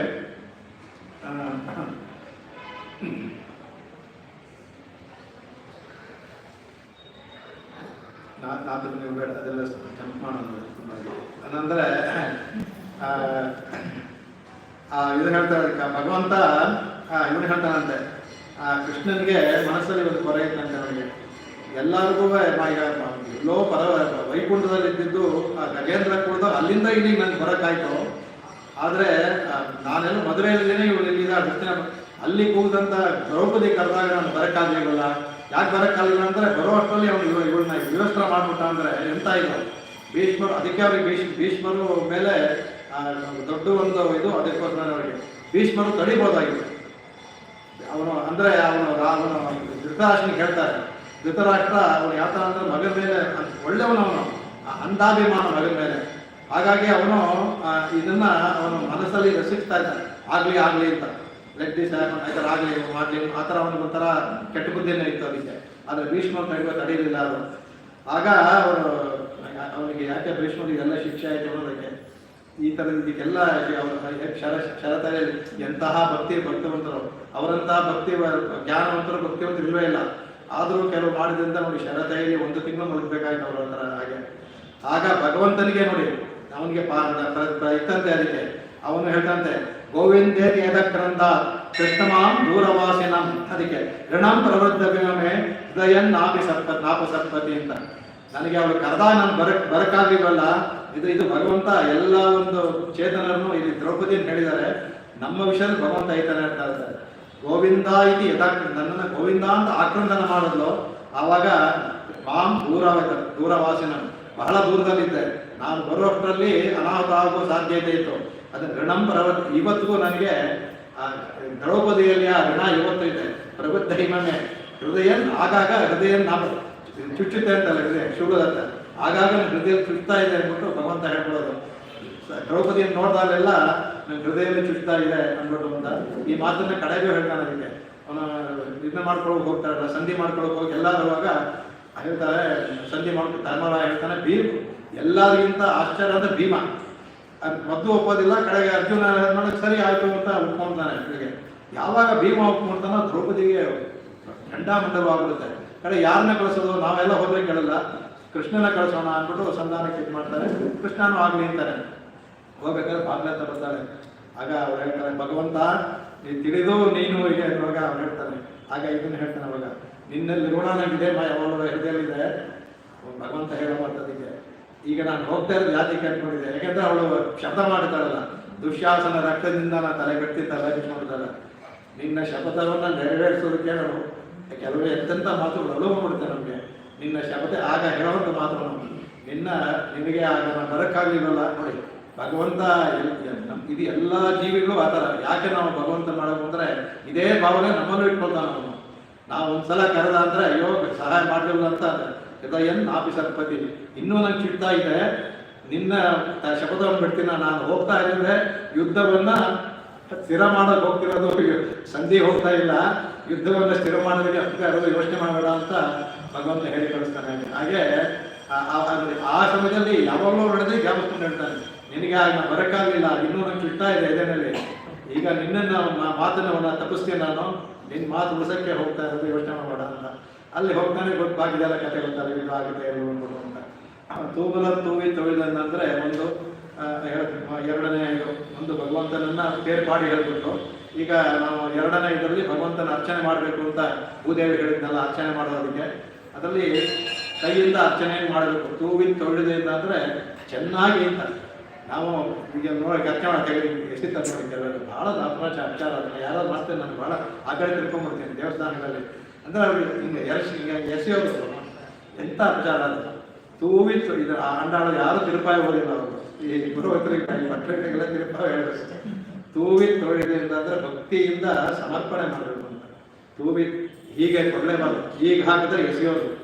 ಯಾವಾಗಲೂ ಅರ್ಚನೆ ಮಾಡ್ಬೇಕಾದ್ರೆ ಮನೆಯಲ್ಲೂ ಹೀಗೆ ಮಾಡಬಾರ್ದು, ನಾವು ಮನೆಯಲ್ಲಿ ಹೀಗೆ ಮಾಡಬೇಕು, ನಾವು ಈ ಥರ ಮಾಡಬೇಕು. ಯಾವಾಗಲೂ ಹೀಗೆ ಮಾಡಿ, ಯಾಕೆಂದರೆ ಹೀಗೆ ಮಾಡೋದು ಕಮ್ಮಿ ಎಸದಂಗೆ ಆಗುತ್ತೆ. ಹೂವನ್ನು ತೆಗೆದು ಹೀಗೆ ಸರ್ ಏನಾಗುತ್ತೆ ಅದಕ್ಕೆ ಆ ಒಂದು ನೋಡಿ ಒಂದು ಕೃತಿಯಲ್ಲೇ ನಮ್ಮ ಭಾವ ವ್ಯತ್ಯಾಸ ಆಗುತ್ತೆ. ತೆಗೆದು ಹೀಗೆ ಹಾಕ್ತಿದ್ರೆ ಏನಾಗುತ್ತೆ. ಕುಂಕುಮ ಅಷ್ಟೇ, ಕುಂಕುಮನ ಹಾಕ್ಬೇಕಾದ್ರೂ ಈ ಕೈಯನ್ನು ತೆಗೆದ್ರು ಹೀಗೆ ಹಾಕ್ಬೋದು, ಹೀಗೆ ಹಾಕ್ಬೇಕು ಅಂತಿಲ್ಲ.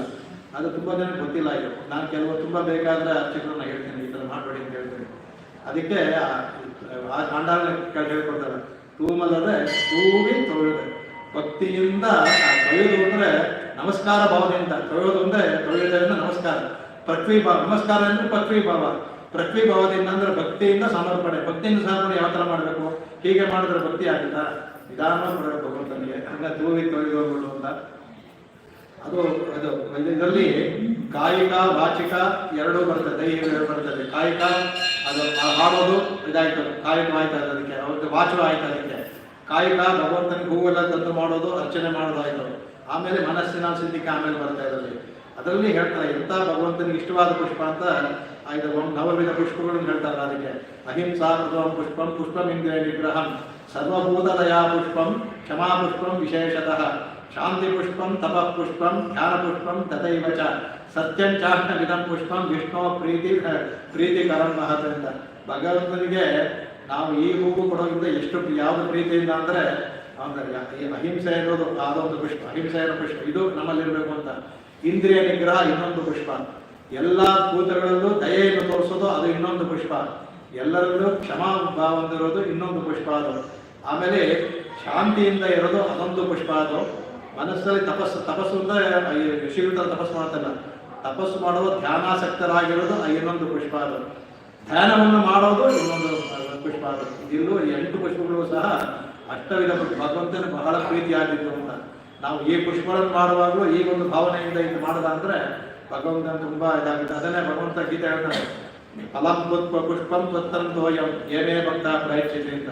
ನನಗೆ ಭಕ್ತರು ಏನು ಮೃಷ್ಟಾನ್ನವನ್ನು ಕೊಡಬೇಕು ಅಂತಿಲ್ಲ, ಒಂದು ಹಣ್ಣನ್ನು ಇಲ್ಲ ಅಂದ್ರೆ ಹಣ್ಣು ಆಗಲಿಲ್ಲ, ಒಂದು ಪುಷ್ಪವನ್ನು ಅದು ಆಗಿಲ್ಲ. ಆಮೇಲೆ ಹೇಳ್ತಾರೆ ಪತ್ರ ಅಂತಂದ್ರೆ ತುಳಸಿಗೆ ಎಲೆಯನ್ನು ಕೊಡಿ, ಹಾಗೂ ಏನಂದ್ರೆ ನೀರು ತೋಯಂ, ನೀರನ್ನೇ ಕೊಡಿ ಸಾಕು. ಏನು ಕೊಟ್ಟು ನಾನು ತದಹಂ ಭಕ್ತ್ಯುಪಾಸ, ಅದನ್ನು ನಾನು ಭಕ್ತಿಯಿಂದ ಅಷ್ಟಾಮಿ ಪ್ರಯತಾತ್ಮನಃ, ನೀವು ಮೃಷ್ಟಾನ್ನ ಭೋಜನ ಕೊಟ್ಟರು ಯಾವ ಥರ ಇದನ್ನು ನಾನು ಅಷ್ಟಾಮಿ ಅಂದರೆ ನಾನು ಸ್ವೀಕರಿಸ್ತೇನೆ ಅಂತ ಭಗವಂತ ಹೇಳ್ತಾನೆ. ಅದಕ್ಕೆ ಈ ಭೂಯೋಮ ಕನ್ನಡ ಹೇಳಬೇಕಂದ್ರೆ ಸೇವಿಸಿ ಪೂಜಿಸಿ ಅಂಜಲಿಬದ್ಧವಾಗಿ ನಮಸ್ಕಾರ ಮಾಡಬೇಕು ಭಗವಂತನಿಗೆ ಹೇಳ್ಬಿಟ್ಟು ಶರಣಾಗತಿ ಬರುತ್ತೆ. ಅದಕ್ಕೆ ಇದು ಪರಮಸ್ಪೃಷ್ಟ ತುಷ್ಟ ಇದು ಬರುತ್ತೆ, ಅದರಲ್ಲಿ ಸಮಯ ಆಗ್ಬಿಡುತ್ತೆ ಅದಕ್ಕೆ. ಆಮೇಲೆ ಇನ್ನೊಂದು 2-3 ಒಂದು ಕಥೆ ಹೇಳೋದಿರುತ್ತೆ. ಇದನ್ನ ನಾನು ಭಾಷ್ಯಕಾರರು ಅವರ ಇದರಲ್ಲಿ ನಾನು ಕರೆಕ್ಟ್ ಮಾಡ್ಕೊಳ್ತಾ ಶ್ರೀ ಗೀತಾ ಭಾಷೆ ತರಬೇಕಾಗಿತ್ತು, ನನ್ನ ಬಾಯಿನಲ್ಲಿಲ್ಲ. ಅವರು ಪೀಠಿಗೆ ಅಂತ ಹೇಳಿದ್ದಾರೆ. ಆ ಪೀಠಿಗೆನಲ್ಲಿ ಎಷ್ಟು ಜನನ್ನ ಕೃಷ್ಣ ನಿರಸ ಮಾಡಿದ ಮಾಯನೆ ಅನ್ನೋದನ್ನೇ ನಾನು ತರಬೇಕು ಅಂತ ನೋಡ್ಕೊಂಡೆ. ಎಷ್ಟು ಅದ್ಭುತವಾಗಿ ಹೇಳಿದ್ದಾರೆ ಅಂತಂದ್ರೆ ಆ ಥರ ಯಾರು ಪೀಠಿಗೆ ಬರ್ತಿಲ್ಲ, ಅದರಲ್ಲಿ ಎಲ್ಲರೂ ಬರ್ತಾರೆ. ಇವರು ಪ್ರತಿಯೊಂದು ನಮಗೆ ಗೀತೆಯಲ್ಲಿ ಹೇಳದೇ ಇರೋ ಕೆಲವೊಂದು 2 ಅದ್ರಲ್ಲಿ ಬರುತ್ತೆ, ಎಲ್ಲವನ್ನೂ ಅದನ್ನು ತೋರಿಸ್ಕೊಂಡಿದ್ದಾರೆ. 19 ಜನ ಬರ್ತಾರೆ. ಇವ್ರನ್ನ ನಿವಸನ ಮಾಡೋದಕ್ಕೋಸ್ಕರ ಮತ್ತು ಅಕ್ರೂರ ಇವರನ್ನ ಉದ್ಧಾರ ಮಾಡೋದಕ್ಕೋಸ್ಕರ ಭಗವಂತಂ ಅವತಾರಯಾಮಾಸ ಅಂದ್ಬಿಟ್ಟು ಮುಗಿಸ್ತಾರೆ. ಭಗವಂತ ಪೀಠಿಗೆ ಹೇಳೋದು ಅವತಾರ ಮಾಡಿದ ಯಾಕೆಂದ್ರೆ ಕಾನುಕ ಭೇನುಕ ಮುಷ್ಟಿಕ ಚಾಣೂರ ಅಂತೆಲ್ಲ ಹೇಳ್ಕೊಂಡಿರ್ತಾರೆ. ಅವರನ್ನ ದಮನ ಮಾಡೋದಕ್ಕೆ, ಅಕ್ರೂರಾದಿಗಳನ್ನ ಉದ್ಧಾರ ಮಾಡೋದಕ್ಕೆ ಭಗವಂತ ಕೃಷ್ಣ ಅವತಾರಯಾಮಾಸ ಅಂದ್ಬಿಟ್ಟು ಅದನ್ನ ಒಂದು ಕಾರಣವಾಗಿಟ್ಕೊಂಡು ಅವತಾರಯಾಮಾಸ ಅಂತ ಹೇಳ್ತಾರೆ. ಅದೇ ತರ ಅರ್ಜುನನ್ನ ಒಂದು ವ್ಯಾಜ ಒಳಗನ್ನ ಇಟ್ಕೊಂಡು, ಅರ್ಜುನ ಒಂದು ವ್ಯಾಜ ಇಟ್ಕೊಂಡು ನಮಗೆ ಉದ್ದೇಶ ಮಾಡಿದ ಗೀತೆ ಅಂತ ಅವ್ರು ಹೇಳ್ತಾರೆ ಭಾಷಿಕಾರರು. ಅರ್ಜುನ ಉದ್ದೇಶ ಮಾಡಿಲ್ಲ, ಅರ್ಜುನನ ಒಂದು ಕಾರಣವಾಗಿ ಇಟ್ಕೊಂಡು ನೆಪ ನಮಗೆ ಉದ್ದೇಶ ಮಾಡಿದ ಭಗವಂತ ಅಂದ್ಬಿಟ್ಟು ಅಂತ ಹೇಳ್ತಾರೆ. ಆಮೇಲೆ ಅದಕ್ಕೆ ಹೇಳ್ತಾರೆ ಶುಚಿ ವಾಯುನಾಲ್ ಮಾಡಿ ಮನತ್ತಿನಾಲ್ ಸಿಂಧಿಕ ಅಂತ ಹೇಳ್ತಾರೆ. ಅವನು ಹೇಳ್ತಾರೆ ಶುಚಿತ್ ಭವತಿ ಸಂಸ್ಕೃತ್ಯ ಅವ್ರು ಹೇಳ್ತಾರೆ ಸ್ನಾತೋ ಭವತಿ ಕೀರ್ತನಾತೆ ಪ್ರಣಿಪಾತೇನ ಭೂತಾತ್ಮ ಕೃಷ್ಣಸ್ಥೇತೆ ಮಹಾಗುಣಃ. ಕೃಷ್ಣನ ಇದು ಎಷ್ಟಿತ್ತು ಅಂದ್ರೆ ಶುಚಿತ್ ಭವತಿ, ಭಗವಂತನ ನೆನೆಸ್ಕೊಂಡ್ಬಿಟ್ರೇನೆ ಶುಚಿ ಆಗ್ಬಿಡ್ತೇವಂತೆ. ಅವನ ಕೀರ್ತನೆ ಮಾಡಿದ್ರೆ ಸ್ನಾನ ಮಾಡ್ತಾನೆ. ಭಗವಂತನಿಗೆ ಸ್ನಾತೋ ಭವತಿ ಕೀರ್ತನಾತೆ, ಅವನ ಕೀರ್ತನೆ ಮಾಡಿದ್ರೆ ವಾಯುನಾಲ್ ಮಾಡಿ ಮಾಡಿದ್ರೆ ಸ್ನಾನ ಮಾಡ್ದಂಗೆ ಆಗ್ಬೇಕಂತೆ. ಪ್ರಣಿಪಾತೇನ ಭೂತಾತ್ಮ, ಅವರ ತೂಗಿ ತೊಯ್ದು ಅಂತ ಹೇಳಿದ್ರೆ ತೊಯ್ದು ಮಾಡ್ದ ಅಂದ್ರೆ ಭೂತಾತ್ಮರಾಗ್ಬಿಡ್ತಾನೆ. ಪ್ರಣಿಪಾತೆ ನಮಸ್ಕೊಂಡತೆ ಕೃಷ್ಣಸ್ಥೇಗೆ ಮಹಾವೀರು. ಕೃಷ್ಣನ ಮಹಾಗುಣ ಏನಂದ್ರೆ ಯಾರು ಮಾಡ್ತಾರೋ ಅವ್ರು ಎಲ್ಲರೂ ಅವ್ರಿಗೆ ಇಲ್ಲ, ಯಾರಿಗೇ ಆಗಲಿ ವೈಯಕ್ತಿ ಬಾಯಿಗೆ ಯಾರು ಇದು ಮಾಡಿದ್ರು ಸಹ ಇದಾಗ್ತಾರೆ ಇದು ಅಂದ್ಬಿಟ್ಟು ಹೇಳ್ಕೊಂಡಿದ್ದಾರೆ. ಅದಕ್ಕೆ ಅದನ್ನ ಭಗವಂತ ಕಡೆ ಹೇಳ್ತಾನಲ್ಲ ಅನವ್ಯ ಚಿತ್ತಾಂ ಏ ಜನ ಪರಿಭಾಷತೆ ಅದಕ್ಕೋಸ್ಕರ ಹೇಳೋದಕ್ಕೆ. ಅದಕ್ಕೆ ನಾವು ಇದನ್ನು ಹೇಳಿದ್ರೆ ಪ್ರಾಯಶ್ಚಿತ್ತ ಅಶೇಷಾಣಿ ತಪಸ್ಕರ್ ನಾವು ಇದರಲ್ಲಿ ಪ್ರತಿಯೊಂದು ಹೇಳ್ಕೊಡ್ತೀವಿ ನಿತ್ಯ ಯಾನಿಕೇಶಾಂ ಅಶೇಷಾಣ ಶ್ರೀಕೃಷ್ಣಾನು ಸ್ಮರಣಂತರಂ. ನಾವೆಲ್ಲ ಹಾನಿಗಳನ್ನು ಮಾಡಿ ಎಲ್ಲ ಆದ್ಮೇಲೆ ಇನ್ನು ಹೇಳೋದು ಎಲ್ಲ ಪ್ರಾಯಶ್ಚಿತ್ತ ಏನು ತಪ್ಪು ಮಾಡಿದ್ರು ಏನಾಗಿರ್ತಾರೆ, ಅಶೇಷಾಣಿ ಏನು ಮಾಡಿದ್ರು ಏನು ಮಾಡಿದ್ರು ಎಲ್ಲವೇ ಕೃಷ್ಣ ಸ್ಮರಣ ನಿನ್ನ ಸ್ಮರಣೆಯಿಂದ ಹೋಗು ಅಂತ ಹೇಳ್ಕೊಡ್ತೀವಿ. ಅದಕ್ಕೆ ಆ ಮನತ್ತಿನ ಸಿಂಧಿಕ ಅಂತಂದ್ರೆ ಯಾಕೆ ಅದನ್ನು ಹೇಳಬಹುದು ಅಂದ್ರೆ ಇಲ್ಲಿ ಅಲ್ಲಿ ಶ್ರುತಿನಲ್ಲಿ 3 ಹೇಳಿದೆ, ಅದನ್ನ ಇಲ್ಲಿ ತೋರಿಸ್ಕೊಡ್ತಾಳೆ. ಇಲ್ಲಿ ಈ ಮನದಲ್ಲಿ ನಿಮ್ಗೆ ಹೇಳಿದವಳೆ ಮೈತ್ರೇಯಿಗೆ ಉಪದೇಶ ಮಾಡೋದು. ಯಾಜ್ಞವಲ್ಕರು ತಾವು ತಪಸ್ಸು ಹೋಗ್ಬೇಕಾದ್ರೆ ಕಾಡು ಹೇಳ್ತಾರೆ ಅವರಿಗೆ ಅರೇ ಮೈತ್ರೇಯಿ ಶ್ರೋತವ್ಯ ಮಂತವ್ಯ ವಿಧಿಧ್ಯಾಸಿತವ್ಯ ಅಂತ. ಭಗವಂತನ ಹೇಳ್ತಿರ್ಬೇಕಂದ್ರೆ ಅವನ ವಿಷಯವನ್ನು ಚೆನ್ನಾಗಿ ಕೇಳುವಳಾಗು, ಕೇಳಿದ್ದನ್ನ ಮನಸ್ಸಲ್ಲಿ ಮಂಥನ ಮಾಡಬೇಕು. ಈ ವಿಷಯ ಹೇಳ್ದ ಇದೇನಂತ ಆಗ ನಮಗೆ ಒಂದು ತತ್ವ ಬರುತ್ತಲ್ಲ, ಆ ತತ್ವನ ಅದನ್ನ ಧ್ಯಾನ ಮಾಡಬಹುದು ಅಂತ. ಇಲ್ಲಿ ಅವ್ರು 3 ಹೇಳಿದ್ರು, ಇಲ್ಲಿ ಇವಳು ವಾಯುನಾಲ್ ಪಾಡಿ ಅಂದ್ಬಿಟ್ಟು ಒಂದು ವಕ್ತವ್ಯ ಅಂತ ನಾವು ಸೇರಿಸ್ಕೋಬೋದು. ಅವರು ಯಾಜ್ಞವಲ್ಕರು 3 ಹೇಳಿದ್ರು, ಇವ್ರು 4 ಹೇಳಿದ್ರು. ವಕ್ತವ್ಯ ಶ್ರೋತವ್ಯ ವಕ್ತವ್ಯ ಅಂತ ಅಂದ್ರೆ ವಾಯುನಾಲ್ ಪಾಡಿ. ಅದನ್ನು ಆಂಡಾಡಿ ಇನ್ನೊಂದು ಹೇಳಿದ್ದಕ್ಕೆ ಮೇಲೆ ಹೇಳೋದಕ್ಕೆ ಮನಸ್ಸಿನ ಚಿಂತಿಕ ಬಹಳ ಮುಖ್ಯ. ಮನಸ್ಸಿನಲ್ಲಿ ಯಾವಾಗಲೂ ಕೆಲಸನ ನಮಗೆ ನಮ್ಗೆ ಇದೇ ಆಗಲಿ, ನಾವು ನಿತ್ಯವೂ ಹೇಳ್ತಾ ಇರೋದು. ನಾವು ಶಾಸ್ತ್ರದಲ್ಲಿ ಏನು ಹೇಳ್ತೇವೆ ಅಂದರೆ ದಿನ ಹಾಗೆ ರಾತ್ರಿ ಮಲಗ್ತೀವಲ್ಲ, ಒಂದು ದಿನ ನಾವು ಅವಲೋಕನ ಮಾಡ್ಕೋಬೇಕಂತೆ. ಈ ದಿನ ಬೆಳಗ್ಗೆಯಿಂದ ಏನೇನು ಮಾಡಿದ್ರೆ ಅವಲೋಕನ ಮಾಡ್ಕೋಬೇಕು. ಆಗ ಕೆಲವು ಸಮಯ ನಾವು ಕೆಲವು ತಪ್ಪು ಮಾಡಿದ್ರೆ ನಮಗೆ ಗೋಚರವಾಗುತ್ತೆ.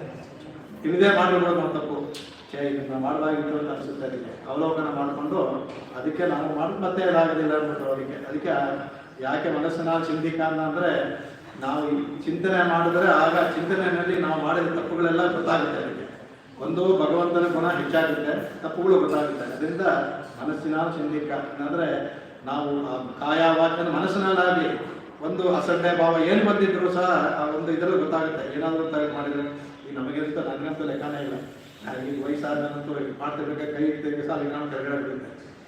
ಎಷ್ಟು ನಮಗೆ ಏನು ಶಿಕ್ಷೆ ಕೊಡ್ಕೊಳ್ಳೋದು, ನಾವು ಕೈ ಕೊಟ್ಕೋಬೇಕಷ್ಟೇ. ತಪ್ಪಾಯ್ತಲ್ಲ ಅದು ಕ್ಷಮಾಪಣೆ ಕೇಳ್ಕೊಳ್ಳೋದಕ್ಕೆ ಒಂದ್ಸಲ 2 ಸಲ ಆಗ್ತಾನೇ ಇರ್ತಾ ಇದ್ದಾರೆ ತಪ್ಪುಗಳು. ಹಾಗಾಗಿ ಇದು ನಮ್ಮದು ಮಾಡಿಕೊಂಡ್ರೆ ಅವಾಗ ಆದ ತಕ್ಷಣವೇ ಗೊತ್ತಾಗ್ಬಿಡುತ್ತೆ. ಇನ್ನು ಕೆಲವು ನಾವು ಆಮೇಲೆ ಯೋಚನೆ ಮಾಡೋದಾಗುತ್ತೆ. ಅದಕ್ಕೆ ಶ್ರುತಿನಲ್ಲಿ ಅದಕ್ಕೆ ಹೇಳ್ತಾರೆ ಅಂದರೆ ಯತ್ ಪುರುಷೋ ಮನಸಾಧ್ಯಾಯತಿ ತದ್ವಾಚ ವದತಿ ತತ್ ಕರ್ಮಣ ಕರೋತಿ ಅಂತ. ಮನಸ್ಸು ಯಾವುದನ್ನ ಚಿಂತೆ ಮಾಡುತ್ತೋ ಅದು ವಾಚಾವತಿ ಮಾತಾಡ್ತಂತೆ. ಮಾತು ಏನು ಹೇಳುತ್ತೋ ಬುದ್ಧಿ ಆ ಕೆಲಸವನ್ನೇ ಮಾಡಿಸುತ್ತೆ ಅಂದ್ಬಿಟ್ಟು ಅಂತ. ಇದಕ್ಕೊಂದು ಚಿಕ್ಕ ಕಥೆನೂ ಹೇಳ್ತಾ ಅದಕ್ಕೆ ಈ ಮನಃಪೂರ್ವವಾಗುತ್ತಾರೆ ಅಂದ್ಬಿಟ್ಟು ಅಂತ. ಬ್ರಹ್ಮನ ಹತ್ರ ಇವಕ್ಕೆ ಜಗಳ ಆಯ್ತಂತೆ. ಇದು ಶ್ರುತಿನಲ್ಲಿ ಕೆಲವು ಕಥೆಗಳು ಹೇಳುತ್ತೆ, ಕಥೆ ಅರ್ಥವಾದಂತ ಹೆಸರೋದಕ್ಕೆ ಅದನ್ನ ಕಥೆ ಆಯ್ತು ನಮಗೆ ಚೆನ್ನಾಗಿ ತಿಳಿಯೋದಕ್ಕೆ ಹೇಳುತ್ತೆ. ಅದಕ್ಕೆ ಒಂದ್ಸಲ ಮನಸ್ಸಿಗೂ ಮಾತು ಇದಕ್ಕೂ ಇದಾಯ್ತಂತೆ, ಏನು ನಾನು ಹೆಚ್ಚು ಹೋಗ್ಬೇಕು ಅಂತ. ಆವಾಗ ಮನಸ್ಸು ಹೇಳ್ತಂತೆ, ನಾನು ಮನಸ್ಸು ಯೋಚನೆ ಮಾಡ್ತಾನೆ ನೀನು ಹೇಳೋದು, ಅದರಿಂದ ನಾನೇ ಹೆಚ್ಚು ಅಂತ. ಅಲ್ಲ ನೀನು ಚಿಂತೆ ಮಾಡ್ರೆ ನಾನು ಹೇಳಿರ್ತಾನೆ ಗೊತ್ತಾಗೋದು, ನಾನೇ ಹೆಚ್ಚು ಹೋಗ್ಬಿಡೋದು. ಸರಿ ಬ್ರಹ್ಮನ ಹೋಗಿ ಕೇಳೋಣ ಅಂದ್ಬಿಟ್ಟು ಬ್ರಹ್ಮನ ಹತ್ರ ಹೋಗ್ತಂತೆ. ಬ್ರಹ್ಮನ ಹತ್ರ ಹೋದಾಗ ಅಂತ ಮಂತ್ರ ಇದು. ಬ್ರಹ್ಮ ಹೋದ ಎಲ್ಲ ಕೇಳ್ಬಿಟ್ಟು ಅವ್ನು ಹೇಳ್ತಂತೆ, ಅವನು ಇಲ್ಲಪ್ಪ ಯದ್ವಾಚ ಮನಸ್ಸು ಯಾವುದು ಚಿಂತನೆ ಮಾಡುತ್ತೋ ಅದನ್ನೇ ಮಾತು ಹೇಳುತ್ತೆ, ಅದರಿಂದ ಮನಸ್ಸೇ ಹೆಚ್ಚು ಹೋಗ್ಬಿಟ್ಟು ಅಂತ. ಆವಾಗ ಮಾತಿಗೆ ವಾಕಿಗೆ ಕೋಪ ಮಾಡ್ಬಿಡುತ್ತಂತೆ. ಇನ್ಮೇಲೆ ಭೂಲೋಕದಲ್ಲಿ ನಿನಗೆ ಬಾಯಿಯಿಂದ ಯಾರು ಹೋಮ ಮಾಡದೇ ಇರಲಿ ಅಂತ. ಇವತ್ತಿಗೂ ಸಹ ಬ್ರಹ್ಮನಿಗೆ ಕೊಡಬೇಕಾದ್ರೆ ಮಂತ್ರ ಜೋರ ಹೇಳ್ಬಾರ್ದು. ಪೂಜಾರಿ ಪುರೋದಲ್ಲಿ ಗೊತ್ತಿಲ್ಲ, ಹೇಳ್ತಾ ಇರ್ತಾರೆ ಜೋರಾಗಿ. ಅವನಿಗೆ ಪ್ರಜಾಪದಯೇ ಸ್ವಾಹ ಅಂತ ಜೊತೆ ಮನಸ್ಸಲ್ಲಿ ಹೇಳ್ಕೊಡ್ಬೇಕು, ಸ್ವಾಹ ಮಾತ್ರ ಜೋರ ಹೇಳಬೇಕು. ಅಲ್ಲಿ ಮಂತ್ರ ಬರ್ತಾರ, ಮಂತ್ರವನ್ನ ಬ್ರಹ್ಮನಿಗೆ ಏನು ಕೊಡುವ ಆಹುತಿ ಮಂತ್ರವನ್ನು ಮನಸ್ಸಲ್ಲಿ ಹೇಳಬೇಕು, ಸ್ವಾಹ ಮಾತ್ರ ಕೊಡಬೇಕು. ಇವತ್ತಿಗೂ ಅದು ಉಂಟದು. ಆಗ ಇನ್ನೊಂದ್ಸಲ ಅದೇ ಥರ ಇಂದ್ರಗಳೆಲ್ಲ ಹೋಗುತ್ತೆ. ಆಗ ಹೆದರ್ಕೊಂಡು ಅಯ್ಯೋ ಒಂದ್ಸಲ ಆಗಿ ನಂಗೆ ತಗೊಂಡಿದ್ದೀನಿ, ನೀವೇ ಮಾಡಬೇಕು, ನಾನು ನಿರ್ಧಾರ ಮಾಡ್ಕೊಳ್ಳಿ, ಯಾರು ಹೆಚ್ಚು ಪ್ರಾಣ ಮನಸ್ಸುವಾಗ ಯಾರು ಹೆಚ್ಚು ನೀವೇ ನಿರ್ಧಾರ ಮಾಡ್ಕೊಳ್ಳಿ ಅಂದ್ಬಿಟ್ಟು ಹೇಳಕ್ ಹೋಗಲ್ಲ. ಇನ್ಯಾರು ಶಾಪ ಕೊಟ್ಟಿರ್ತಾರೆ ಅಂತ. ಆಗ ವಾಕ್ಕೋಶ ಇದು ಕಥೆ ಅಷ್ಟೇ. ವಾಕ್ಕೋಶ ಅಂದ್ರೆ ಬ್ರಹ್ಮನಿಗೆ ಇವತ್ತಿಗೂ ಸಹ ಪ್ರಜಾಪತಿಗೆ ಹೋಮ ಮಾಡ್ಬೇಕಾದ್ರೆ ಮಂತ್ರನ ಬಾಯಿ ಹೇಳಬಾರ್ದು, ಮನಸ್ಸಲ್ಲಿ ಹೇಳಿಕೊಡ್ಬೇಕು. ಹಾಗಾಗಿ ಈ ಮನಸಾಧ್ಯಾಯತಿ ಅಂದ್ರೆ ತದ್ವಾಚಕ್ಕೆ ಅದರಿಂದ ಮಾಡ್ತಾ ಇರೋದು. ಅದಕ್ಕೆ ಮನಃಪೂರ್ವವಾಗುತ್ತಾರೆ ಅಂತ. ಪೂರ್ವ ಮನಸ್ಸು ಆಮೇಲೆ ಬುದ್ಧಿ ಶ್ರುತಿಯಲ್ಲಿ ಹೇಳಿದೆ ಅದು. ಹಾಗಾಗಿ ಈ ಮನಸ್ಸಿನ ಸಿದ್ಧಿಕ ಇದೆಲ್ಲ ಬರ್ತಾ ಇರೋದು. ಆಮೇಲೆ ಇದನ್ನ ಹೇಳ್ತೀನಿ, ಇದರಲ್ಲಿ ಒಂದು ಬ್ರಹ್ಮಸೂತ್ರದ ವಿಷಯ ಬರುತ್ತೆ. ಆಮೇಲೆ ಇದೊಂದು ಪೋಯಪೇಯಂ ಉಹುದರುವ ನಿಂದನವಂ ಅಂತ ಹೇಳ್ತಿಲ್ಲ ಅವರು. ಪೋಯಪೇಯಂ ಉಹುದರುವ ನಿಂದನಂ ತೀನಿಲ್ತು ಶಾಪಂ ಶಕ್ತೇಲೋ ಶಕ್ತ ಅಂತ. ಇದು ಯಾಕಪ್ಪ ಅಂತಂದ್ರೆ ಹತ್ತಿನಲ್ಲಿ ಹಾಕಿದಂತ ಬೆಂಕಿನ ಹಾಕಿದ ಹತ್ತಿದಂತ ನಿಮ್ಮ ಪಾಪಗಳೆಲ್ಲ ಅಂದ್ರೆ ಇಲ್ಲಿ ಶರಣಾಗತಿ ಹೇಳಿರೋದು ಹೋಗುತ್ತಲ್ಲ ಇದು ಅಂದ್ರೆ ಇದಕ್ಕೆ ಇದು ಬ್ರಹ್ಮಸೂತ್ರಕ್ಕೆ ಆಮೇಲೆ ಬರೋಣ. ಇದು ಚಾಂದೋಗ್ಯ ಉಪನಿಷತ್ತಲ್ಲಿ ಬರುವಂತಹ ಮಾತು. ವೈಶ್ವಾನರ ವಿದ್ಯೆ ಇದೆ. ಆ ವೈಶ್ವಾನರ ವಿದ್ಯೆಯಲ್ಲಿ ಬರುವಂತ ಅದರಲ್ಲಿ ವೈಶ್ವಾನರ ವಿದ್ಯೆಗೆ ಒಂದು ಅಂಗವಿದ್ಯೆ ಪ್ರಾಣಾಗ್ನಿಹೋತ್ರ ಅಂತ ಒಂದು ಮುಖ್ಯ ವಿದ್ಯೆಗೆ ಅಂಗವಿದ್ಯೆಗಳು ಕೆಲವೆಲ್ಲ ಬರುತ್ತೆ. ಕೆಲವು 3-4 ಅಂಗಗಳೆಲ್ಲ ಬರುತ್ತೆ. ಈಗ ಪ್ರಣವ ಬ್ರಹ್ಮೋಪಾಸನೆಗೆ 7-8 ಗಾಯತ್ರಿ ಬ್ರಹ್ಮೋಪಾಸನೆ ಅನೇಕ ಅಂಗಗಳ ವಿದ್ಯೆ. ಇಲ್ಲಿ ಪ್ರಾಣಾಗ್ನಿಹೋತ್ರ ವಿದ್ಯೆ ಅಂತ ಅಂಗವಿದ್ಯೆ ಬರುತ್ತೆ. ಅದರಲ್ಲಿ ಬರುತ್ತೆ. ಅದರಲ್ಲಿ ಈ ಥರ ಈ ಒಂದು ವೈಶ್ವಾನರ ವಿದ್ಯೆಯನ್ನು ಸಿದ್ಧಿ ಮಾಡ್ಕೊಂಡ ಅಂದ್ರೆ ಅವನ ಪಾಪಗಳು ಯಾವ ಥರ ಹೋಗುತ್ತೆ ಅಂತ ಹೇಳ್ತಾರೆ. ತದ್ಯತ ಇಶೀಕ ತೂಲಮಗ್ನೋ ಪ್ರದೂಯೇತ ಏಹಂ ವಾಚ ಸರ್ವೇ ಪಾಪ್ಮನಃ ಪ್ರದೂಯತೆ ಅಂದ್ಬಿಟ್ಟು ಅಂತ ಹೇಳ್ತಾರೆ. ಆಮೇಲೆ ಅಂದ್ರೆ ಯಾವ ಥರ ಅಂದ್ರೆ ಯಥ ಇಶೀಕ ತೂಲಮಗ್ನೋ, ಇಲ್ಲಿ ಇವಳು ಹತ್ತಿ ಅಂತ ಹೇಳಿದ್ರು ಅಂದಾಳು, ಯಾಕೆ ನಮ್ಗೆ ಗೊತ್ತಾಗಲಿ ಅಂತ. ಇಶೀಕ ಅಂದ್ರೆ ಈ ದೂದಿ ಹತ್ತಿಯೂ ಅಲ್ಲ, ದೂದಿ ಹತ್ತಿ ತರ ಕೆಲವು ಹಳ್ಳಿಗಳಲ್ಲಿ ನೋಡ್ಬೋದು. ಒಂದು ಹತ್ತಿ ತರ ಬಂದಿರುತ್ತೆ ನೋಡಿ, ಹತ್ತಿ ತರ ಇರುತ್ತೆ ಅದು. ಹತ್ತಿ ತರ ಇರುತ್ತೆ ಅದು, ಹತ್ತಿ ತರ ಇರುತ್ತೆ, ಬೀಳುತ್ತೆ. ಅದಕ್ಕೆ ಇಶೀಕ ಅಂತ ಹೆಸರು. ದೂದಿ ಹತ್ತಿ ತರ ಇರುತ್ತೆ ಅದು, ಇಶೀಕ ಅಂತ ಬೆಳೆದಿರುತ್ತೆ ಅದು. ಅದಕ್ಕೆ ಏನು ಅಂದ್ರೆ ಅದು ವ್ಯತ್ಯಾಸ. ಅದಕ್ಕೆ ಈ ಹತ್ತಿ ಹಾಕಿದ್ರೆ ಕಪ್ಪು ಸ್ವಲ್ಪ ಕಾಡಿಗೆ ಉಟ್ಕೊಡುತ್ತೆ. ಆ ಇಶೀಕ ಹಾಕಿದ್ರೆ ಕಾಡಿಗೆನೂ ಇರಬಾರ್ದು, ಹೊರಟೋಗ್ಬಿಡುತ್ತೆ. ಶ್ರುತಿನ ಅದು ಹೇಳುತ್ತೆ ಯದ್ಯಥ ಇಶೀಕ ತೂಲ, ಇಶೀಕವನ್ನ ಅಗ್ನಿ ಹಾಕಿದ್ರೆ ಶೇಷದಿಂದ ಹೊರಟೋಗುತ್ತೆ ವಿಶೇಷವಾಗಿ. ಪ್ರದೂಯೇತ ಏವಂ ಹಿ ಆ ಸರ್ವೇ ಪಾಪ, ಅವ್ರು ಮಾಡಿದಂಥ ಎಲ್ಲ ಪಾಪಗಳು ಹೊರಟೋಗ್ಬಿಡುತ್ತೆ ಅಂತ ನೋಡಿ. ಎಕ್ಸಾಕ್ಟ್ ಅದನ್ನೇ ಹೇಗೆ ತಮಿಳಲ್ಲಿ ಹೇಳಿದ್ದಾರೆ. ಚಾಂದೋಗ್ಯ ಉಪನಿಷತ್ತ ಮಂತ್ರವನ್ನು ವೈಶ್ವಾನರ ವಿದ್ಯೆಯನ್ನ ಹೇಳಿದಂತಾನೆ ಹೇಗೆ ಅವಳು ಹೇಳ್ತಾರೆ ತೂಮ ಇದು ಹೇಳ್ತಾರೆ ಅವಳು ಹಾಗಿದ್ದನ್ನು ಅದಕ್ಕೆ ತೂಯಿನಲ್ಲಿ ತೂಷಾಗು ಅಂತಾರೆ. ತೂಯಿನ ಅಗ್ನಿಯಲ್ಲಿ ಹಾಕಿದಂಥ ಹತ್ತಿ ಅಂತ ಹೇಳೋದ್ರ ಮೇಲೆ ನಮ್ಗೆ ತಿಳಿಯೋದಕ್ಕೆ ಅದನ್ನ ಅನ್ಬೋದು ಅಂತ. ಇದು ಏಕಪ್ಪ ಇದು ಅಂತ ಹೋಗುತ್ತೇನೋ ಅದನ್ನ ಹೇಳೋದಕ್ಕೆ. ಇದು ಯಾಕೆ ಹೋಗುತ್ತೆ, ಹೇಗೆ ಪಾಪ ಹೋಗುತ್ತೆ? ಇಲ್ಲೇನೋ ಅವ್ರು ವಿದ್ಯೆ ಮಾಡಿದ್ರು ವೈಷ್ಣವ ವಿದ್ಯೆ ಸರಿ, ಇಲ್ಲಿ ಆಂಡಾಡ್ ಹೇಳ್ತಿದ್ರು ಶರಣಾಗತಿ. ಇಲ್ಲಿ ಯಾಕಪ್ಪ ಹೋಗುತ್ತೆ ಅಂದರೆ ಅವಾಗ ಮತ್ತೆ ಅಂದರೆ ಇಲ್ಲಿ ಬ್ರಹ್ಮಸೂತ್ರವನ್ನು ತೋರಿಸ್ಬೋದು ಅನ್ನೋದಕ್ಕೆ. ಮೊನ್ನೆ ನಿಮಗೆ ಅಗಾಧ ಬ್ರಹ್ಮ ಜಿಜ್ಞಾಸ ಹೇಳ್ಬಿಟ್ಟು ಜನ್ಮಾದ್ಯಸ ಅಂತ ಹೇಳೋ ಒಂದು ಹೇಳಲ್ಲ, ಎರಡನೇ ಇದು ಬ್ರಹ್ಮಸೂತ್ರ ಹೇಳೋ ಇಲ್ಲಿ ತದಿಗಮಾಧಿಕರಣ ಅಂತ 4ನೇ ಅಧ್ಯಾಯದಲ್ಲಿ ಬರುತ್ತೆ, ಬ್ರಹ್ಮಸೂತ್ರದಲ್ಲಿ ಬರ್ತಾ ಇದ್ರು. ಅದರಲ್ಲಿ ತದಧಿಗಮೆ ಉತ್ತರ ಪೂರ್ವಾಗಯೋ ಅಶ್ಲೇಷ ವಿನಾಶವು ತದ್ಯಪದೇಶಾತ್ ಅಂತ ಬರ್ತದೆ. ಅದು ಬ್ರಹ್ಮಸೂತ್ರ. ಅದು ತದಧಿಗಮೆ ಉತ್ತರ ಪೂರ್ವಾಗಯೋ ಅಶ್ಲೇಷ ವಿನಾಶವು ಅಂತ. ಇದು ಅವರು ಉಪಾಸನೆಯಾದಂಥ ಭಕ್ತಿಯೋಗಗಳಿದ್ದು ಶರಣಾಗತಿಗೆ ಹೊಂದುತ್ತೆ. ಅದರಲ್ಲಿ ಅಂದ್ರೆ ಉತ್ತರ ಪೂರ್ವಾಗಯೋ ಅಂದ್ರೆ ಪೂರ್ವಾಗ ಅಂದ್ರೆ ಸಂಚಿತ ಪಾಪ. ಒಬ್ಬ ಮನುಷ್ಯ ನಮಗೆ 3 ಥರ ಪಾಪಗಳು. ನಾವು ಈಗ ಸುಮಾರು ಮೂಟೆ ಈ ಬೆಂಗಳೂರೆಲ್ಲ ಇಡೀ ಅಷ್ಟು ಮೂಟೆಗಳು ಇದೆ ನಮ್ದು. ನಾವು ಮಾಡಿರೋ ಪಾಪ ಅನೇಕ ಜನ್ಮಗಳಲ್ಲಿ ಒಂದು ಮೂಟೆಗಳ ತರ ಕಟ್ಟಿಟ್ರೆ ಆ ಮೂಟೆ ಒಂದು ಬೆಂಗಳೂರು ಎಷ್ಟಾಗುತ್ತೆ ಅಷ್ಟು ಮೂಟೆಗಳು ಇದೆ ನಮ್ದು. ಅದು ಸಂಚಿತ ಪಾಪ. ಅದು ಆಮೇಲೆ ಅದು ಪೂರ್ವಾಗ. ಉತ್ತರಾಗ ಅಂದ್ರೆ ಇನ್ಮೇಲೆ ಮಾಡುವಂತಹ ಪಾಪ. ಅಂದ್ರೆ ನಾವು ಮಾಡ್ತಾನೆ ಇರ್ತೀವಲ್ಲ, ನಾವು ಅದಕ್ಕೇನಿಲ್ಲ. ಒಂದು ಕೆಲಸ ಏನಂದ್ರೆ ಪಾಪ ಮಾಡೋದು ನಮಗೆ ಇರಲ್ಲ. ಉತ್ತರಾಗ ಮಾಡೋದು ಅದು ಅಶ್ಲೇಷ ವಿನಾಶವು ಅಂತ ಹೇಳ್ಬೋದು. ಮಧ್ಯದಲ್ಲಿ ಯಾಕೆ ಹಿಂದೆ ಹೇಳಿದ್ರೆ ಮುಂದೆ ಮಧ್ಯತೆ ಅಂದ್ರೆ ಅದು ಪ್ರಾರಬ್ಧ ಕರ್ಮ. ಪ್ರಾರಬ್ಧ ಕರ್ಮ ಏನು ಅಂತ ಅಂದ್ರೆ ಒಂದು ಪಾಪ ಫಲ ಕೊಡೋದಕ್ಕೆ ಆರಂಭಿಸ್ಬಿಡುತ್ತಲ್ಲ, ಅದು ಪ್ರಾರಬ್ಧ ಕರ್ಮ ಅಂತ. ಅಂದ್ರೆ ನಿಮಗೆ ತಿಳಿಬೇಕು ಅಂದ್ರೆ ಮನೆಗೆ ತರ್ತೀವಿ ಒಂದು 4-5 ಅಕ್ಕಿನೋ ಬೇಳೆನೋ 4-5 ಪ್ಯಾಕೆಟ್ ತರ್ತೀರಿ ಇಟ್ಕೊಳ್ಳಿ. ಒಂದು ಓಪನ್ ಮಾಡ್ತೀರ ಉಪಯೋಗಿಸಲಿಕ್ಕೆ. ಆ ಓಪನ್ ಮಾಡಿರೋದು ಪ್ರಾರಬ್ಧ ಕರ್ಮ. ಇಟ್ಕೊಂಡಿದೆಯಲ್ಲ ಅದು ಸಂಚಿತ ಕರ್ಮ. ಯಾವುದೋ ಬೇರೆ 4-5 ತೆಗಿರ್ತಾರಲ್ಲ ಅದು ಸಂಚಿತ ಕರ್ಮ. ಈ ಉಪಯೋಗಕ್ಕೆ ತೆಗೆದಿರಲ್ಲ ಅದು ಪ್ರಾರಬ್ಧ ಕರ್ಮ. ಈ ಪ್ರಾರಬ್ಧ ಕರ್ಮವನ್ನು ಅನುಭವಿಸ್ಲೇಬೇಕು. ಅದನ್ನ ಈ ಇಲ್ಲಿ ಉತ್ತರ ಆಗ್ಲಿಲ್ಲ. ಅದರಿಂದ ಯಾಕೆ ಹೇಳಿಲ್ಲ ಅಂದ್ರೆ ಸಂಚಿತ ಕರ್ಮ ಹೋಗಿಸ್ತಾನೆ, ಉತ್ತರ ಕೆಲವು ನಿಯಮ ಇದೆ ಹೋಗಿಸ್ತಾನೆ. ಆದ್ರೆ ಈ ಪ್ರಾರಬ್ಧ ಕರ್ಮ ಹೋಗೋದಿಲ್ಲ. ಅದಕ್ಕೆ ಉತ್ತರ ಪೂರ್ವಾಗಯೋ ಅಂತ ಅವರು ಬಾದರಾಯಣವರು ಅದನ್ನ ಹೇಳ್ಬಿಟ್ರು. ಅದರಲ್ಲಿ ಅದನ್ನ ಈ ಶರಣಾಗತಿ ಮಾಡಿದ್ರೆ ಭಗವಂತ ನೋಡಿ, ಈ ಭಕ್ತಿಯೋಗಿಗಳು ಅಷ್ಟೇ, ಭಕ್ತಿಯೋಗಿಗಳಿಗೆ ಸಂಚಿತ ಪಾಪವನ್ನು ಹೋಗಿಸ್ಕೊಡ್ತಾನೆ. ಆದ್ರೆ ಅವರ ಪ್ರಾರಬ್ಧ ಕರ್ಮ ಪೂರ್ಣ ಕಳಿಬೇಕು. ಆ ಪ್ರಾರಬ್ಧ ಕರ್ಮ ಎಷ್ಟು ಅಂದ್ರೆ ಒಂದು ಜನ್ಮಕ್ಕೆ ಹೋಗುವಂಥದ್ದಲ್ಲ, ಅದು ಅನೇಕ ಜನ್ಮಗಳಿಗೆ ಹೋಗುವಂಥದ್ದು ಅದು. ಅದರಿಂದ ಅವರಿಗೆ ಇಲ್ಲಿ ಬಂದಿರೋದು ಬ್ರಹ್ಮಸೂತ್ರದಲ್ಲಿ ಶರಣಾಗತಿ ಹೇಳಿದ್ದೆಲ್ಲ ಉಪಾಸನವರಿಗೆ. ಉಪಾಸನೆ ಮಾಡೋರಿಗೆ ಆ ಉತ್ತರ ಪ್ರಾರಬ್ಧ ಕರ್ಮ ಕಳಿಬೇಕು. ಯಾವಾಗ ಮೊನ್ನೆ ಆಗುತ್ತೋ ಅವ್ರಿಗೆ ಏನು ಅಂದ್ರೆ ಯಾವ ಜನ್ಮ ತಗೊಂಡು ಪಶು ಪಕ್ಷಿ ಪ್ರಾಣಿ ಆದರೂ ಕಂಟಿನ್ಯೂಟಿ ಇರುತ್ತೆ. ಅವ್ರಿಗೆ ಜ್ಞಾನ ಇರುತ್ತೆ. ಅವರಿಗೆ ತಾವು ಮಾಡ್ತಿದ್ದು ಈಗ ನಾವು ಜನ್ಮ ತಗೊಂಡಿರೋ ನಮ್ಮ ಜ್ಞಾನ ಅದು. ಅವರಿಗೆ ಪೂರ್ವ ಜನ್ಮ ಸ್ನಾನ ಇರುತ್ತೆ. ಈ ಥರ ಮಾಡ್ತಾ ಇದ್ದ ಅವರು ಹೊರಗೆ ಪಶುವಾಗಲು ಪಕ್ಷಿಯಾಗಲು ಹಾಗೇ ಅವರು ಇದನ್ನು ಮಾಡ್ಕೊಂಡಿರ್ತಾರೆ. ಅದು ಹಾಗೆ ಕಟ್ಕೊಂಡಿರ್ತಾರೆ. ಅದನ್ನು ನಾವು ಆ ಥರನ ಹೇಳ್ತಾ ಇದ್ದೀವಿ. ಇದು ಒಂದು ಈಗ ತುಂಬ ಇಲ್ಲ, ನಮ್ಮ 50 ಬರೀ ಬ್ರಿಟಿಷರ್ ಕಾಲದಲ್ಲಿ 100 ವರ್ಷಗಳ ಇಂಡಿಯಾದಲ್ಲಿ ನಡೆದ ಕತೆ. ಬೆಂಗಾಳದಲ್ಲಿ ಒಬ್ಬರು ಇರ್ತಾರಂತೆ, ಅವರು ತುಂಬ ಮಹಾ ಇದು. ಭಗವಂತ ಗೀತೆ ಹೇಳ್ತಾನೆ, ಅವರಿಗೆ ಪ್ರಾಣ ಬಿಡುವಾಗ ಯಾವ ಭಾವದಲ್ಲಿ ಇರ್ತೀರೋ ಆ ಭಾವದಲ್ಲಿ ಆಗ್ತಾರೆ ಅಂತ.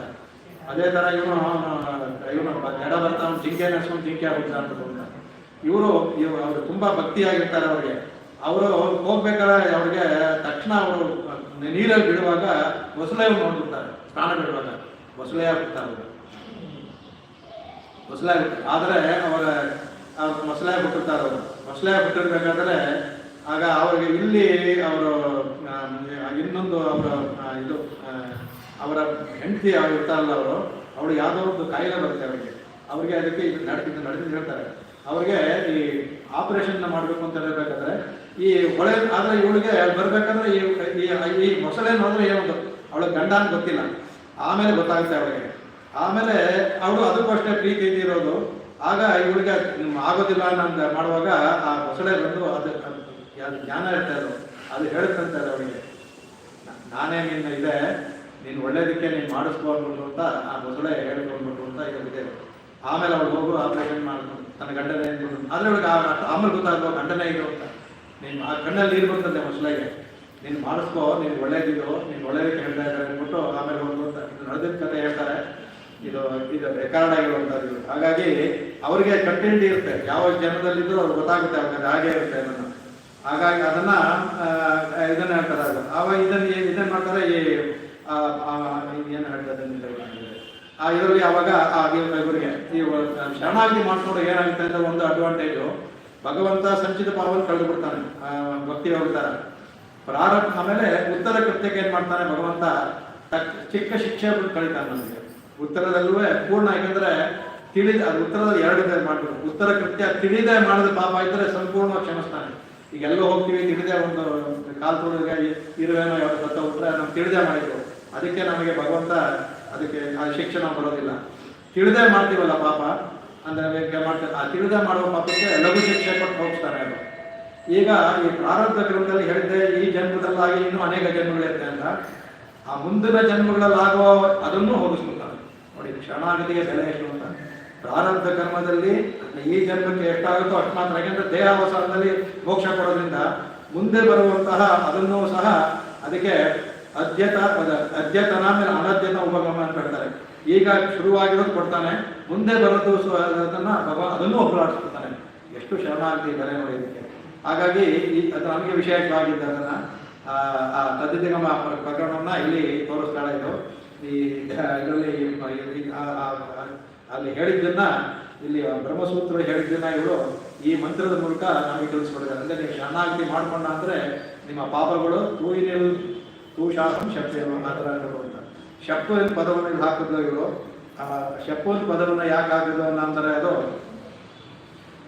ಅಂತಹ ಭಗವಂತನ ಗುಣಗಳನ್ನ ಹೇಳಿ ಅಂತ ಇನ್ನೊಂದ್ಸಲ ಶಪ್ಪು ಅಂತ ಹೇಳಿ ಅಂತ ಈ ತರ ಇದೆಲ್ಲ ಹೋಗುತ್ತಾನಲ್ಲ ಯಾರು ಯವನ ತುರಯವನ ಇದೆಲ್ಲವನ್ನ ಮನಸ್ಸಲ್ಲಿ ಸಿದ್ಧಿ ಎಲ್ಲ ಹೇಳಿದ ಮೇಲೆ ಅವನ ಗುಣಗಳನ್ನ ಹೇಳ್ತಾ ಇರಿ ಅಂತ ಶಪ್ಪು ಅಂದ್ಬಿಟ್ಟು ಹೇಳುವರೆಂಬ ಎನ್ಬಿಟ್ಟು ಅಂತ ಕಡೆಗೆ ಅದನ್ನು ಹೇಳ್ತಾರೆ. ಇದು ಗೀತೆಯಲ್ಲೂ ಬರುತ್ತೆ ನೋಡಿ, ಯಥೈಂದ ಸಭಿರ್ಗೋಗ್ನಿ ಭಸ್ಮಸಾತ್ ಕುರುತೋರ್ಜನ ಜ್ಞಾನಾಗ್ನಿ ಸರ್ವಕರ್ಮಾಣಿ ಭಸ್ಮಸಾತ್ ಕುರುತೆ ತಥಾ ಅಂತ ಭಗವಂತ ಅದು ಹೇಳ್ತಾನೆ. ಅದಕ್ಕೆ ಅಂತ ಯಾವಾಗಲೂ ಯಾಗ ಯಥೈಂದಾಸಿ ಸಭಿರ್ಗೋಗ್ನಿ, ಸಭಿತ್ತನ್ನ ಹೇಗೆ ಅಗ್ನಿಯಲ್ಲಿ ಹಾಕಿದ್ರೆ ಸುಟ್ಟೋಗಿ ಭಸ್ಮವಾಗುತ್ತೋ ಆ ಥರ ಭಸ್ಮಸಾತ್ ಅದೇ ಥರ ಜ್ಞಾನಾಗ್ನಿಯಿಂದ ಅವರ ಜ್ಞಾನ ಅಂದ್ರೆ ಇಲ್ಲೇ ಜ್ಞಾನ ಅಂದ್ರೆ ಹೇಳ್ತಲ್ಲ ಭಗವಂತನಲ್ಲಿ ದಾಸ ಅನ್ನೋ ಭಾವನೆ ಜ್ಞಾನ. ಶರಣಾಗತಿ ಮಾಡೋರಿಗೆ ಸರ್ವ ಮಾಡೋ ಎಲ್ಲ ಪಾಪ ಭಸ್ಮ ತರ ಹೋಗ್ಬಿಡುತ್ತೆ ಭಗವಂತ. ಕಡೆಗೆ ಅಷ್ಟರಲ್ಲಿ ಹೇಳುತ್ತೆ, ಅದಕ್ಕೆ ಸ್ತುತಿನ ಹೇಳುತ್ತೆ, ಯಥಾ ಪುಷ್ಕರ ಪಾಲಾಶೆ ಆಪೋನ ಶ್ಲಿಷ್ಠತೆ ಏವಂ ವಿಪಿಂ ಪಾಕಂ ಕರ್ಮನ ಶ್ಲಿಷ್ಠತೆ. ಈ ತರ ಒಂದ್ಸಲ ಶರಣಾಗತಿ ಮಾಡ್ಕೊಂಡವರು ಮತ್ತೆ ಅವರು ಭಗವಂತನ ಧ್ಯಾನದಲ್ಲ ಇಲ್ಲ ಅಂದ್ರೆ ಹೇಗೆ ಪುಷ್ಕರ ಪಾಲಾಶದಲ್ಲಿ ನೀರು ಇದ್ರೂ ಅಂಟ್ಕೊಳ್ಳೋದಿಲ್ವೋ ಆ ಥರ ಕರ್ಮ ಅಂಟ್ಕೊಳ್ಳೋದಿಲ್ಲ. ಅದರಿಂದ ನಮ್ಮ ಇದರಲ್ಲಿ ಹೇಳ್ತಾರೆ, ಯಾವುದನ್ನು ಸಾತ್ವಿಕ ಜಾಗದಿಂದ ಮಾಡಿ ನಂದೆಲ್ಲ ನಿನಗೋಸ್ಕರ ಮಾಡ್ಬಿಟ್ರೆ ಕರ್ಮ ನಮ್ಗೆ ಇರೋದಿಲ್ಲ. ನಮಗೆ ಪುಣ್ಯವೂ ಕೂಡುದು, ಪಾಪ ಅಷ್ಟೇ ಅಲ್ಲ. ಪುಣ್ಯ ಕೆಲಸ ಮಾಡಬೇಕು, ಪಾಪ ಕೆಲಸ ಮಾಡಬಾರ್ದು ಕೂಡುದು. ಪುಣ್ಯ ಕೆಲಸ ಮಾಡಬೇಕು ಅದನ್ನು ಕೂಡುದು. ಹೇಗೆ ನಮಗೆ ಬರುತ್ತಲ್ಲ ಅಂದ್ರೆ ಸಾತ್ವಿಕತೆಯಾಗಿ ಮಾಡ್ಬಿಟ್ರೆ ಕೃಷ್ಣಾರ್ಪಣ ವಸ್ತು ಅಂದ್ಬಿಟ್ಟು ನಮಗಂಟೋದಿಲ್ಲ. ಅದಕ್ಕೆ ಅದನ್ನೇ ಶ್ರುತಿನೇ ಹೇಳುತ್ತೆ, ತಸ್ಯೈವಾತ್ಮಾಪರದಿತ್ತಂ ವಿದಿತ್ವಾ ನ ಕರ್ಮನ ಲಿಪ್ಯತೆ ಪಾಪಕೇನ. ಆ ಪದಾರ್ಥಂ ಭಗವಂತನಿಗೆ ಅಂತ ಮಾಡ್ಬಿಟ್ರೆ ಲಿಪ್ಯ ಅನ್ನೋದು ಅಂಟೋದು, ಕರ್ಮನ ಲಿಪ್ಯತೆ. ಆ ಪಾಪ ಅನ್ನೋ ಕರ್ಮ ಇಲ್ಲಿ ಪಾಪ ಅಂತ ಶ್ರುತಿ ಹೇಳಿದ್ರೆ ಆ ಎರಡು ಪಾಪ ಅಂದ್ರೆ ಪುಣ್ಯ ಪಾಪ ಅಂತ, ಪುಣ್ಯ ಹೇಳಿದ್ರೆ ಪಾಪ ಎರಡೂ ತಗೋಬೇಕು ನಾವು. ಪಾಪಕೇನ ಅಂದ್ರೆ ಪಾಪು ಹೊಂಟೋದಿಲ್ಲ ಪುಣ್ಯ ಹೊಂಟೋದಿಲ್ಲ ಅಂತ. ಯಾಕೆಂದ್ರೆ ಅಂಟಬಾರ್ದು, ಅಂಟ್ಬಿಟ್ಟ ಅಂದ್ರೆ ಅದು ಅನುಭವಿಸೋ ಇನ್ನೊಂದು ಜೀವ ಇರ್ಬೇಕಿಲ್ಲ ನಾವು, ಯಾವುದೋ ಅಂಟಬಾರ್ದು ಅದಕ್ಕೆ. ಅದನ್ನ ಹೇಳ್ತಾರೆ, ಸರ್ವೇ ಪಾಪನೋ ನಿವರ್ತಂತೆ ಅಂದ್ಬಿಟ್ಟು ಹೇಳ್ತಾರೆ.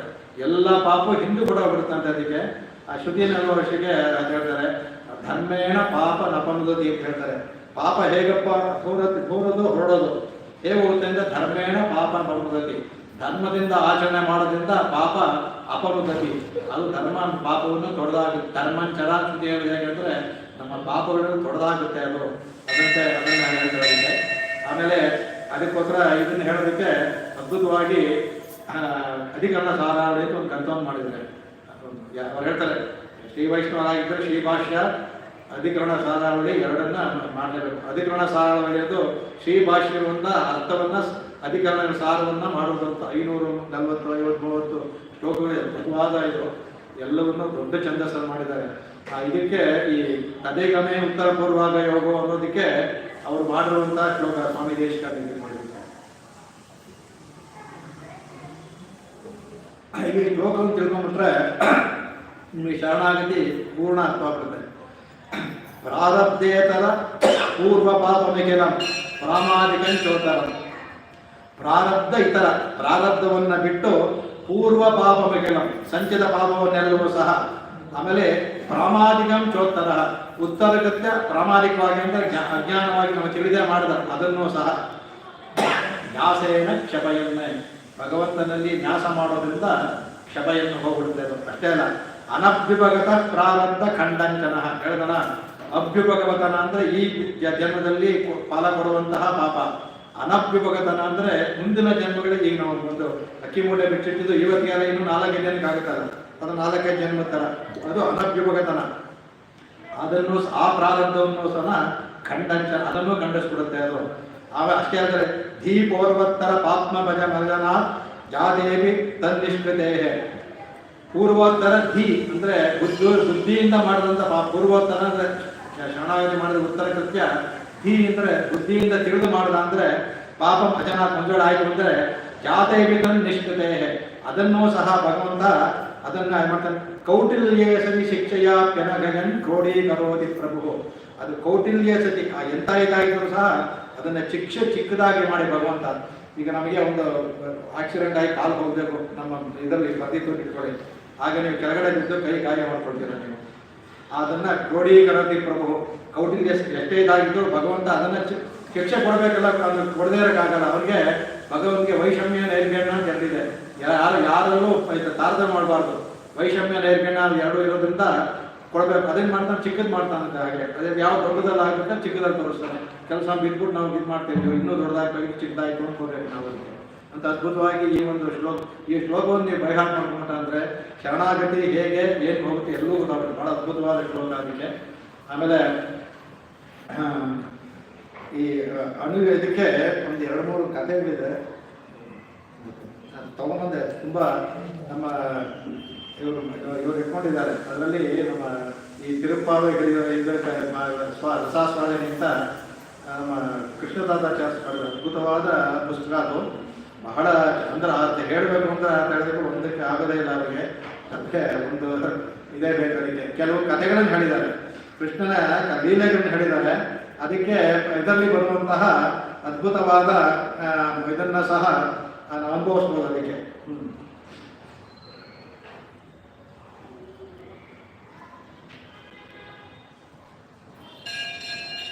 ಅವನು ಎಷ್ಟೆಷ್ಟೆಲ್ಲ ಚೇಷ್ಟೆ ಮಾಡ್ದ ಭಗವಂತ ಅನ್ನೋದಕ್ಕೆ ಬಹಳ ತುಂಬ ಚೆನ್ನಾಗಿ ತಗೊಂಡಿದ್ದಾರೆ ಅದಕ್ಕೆ.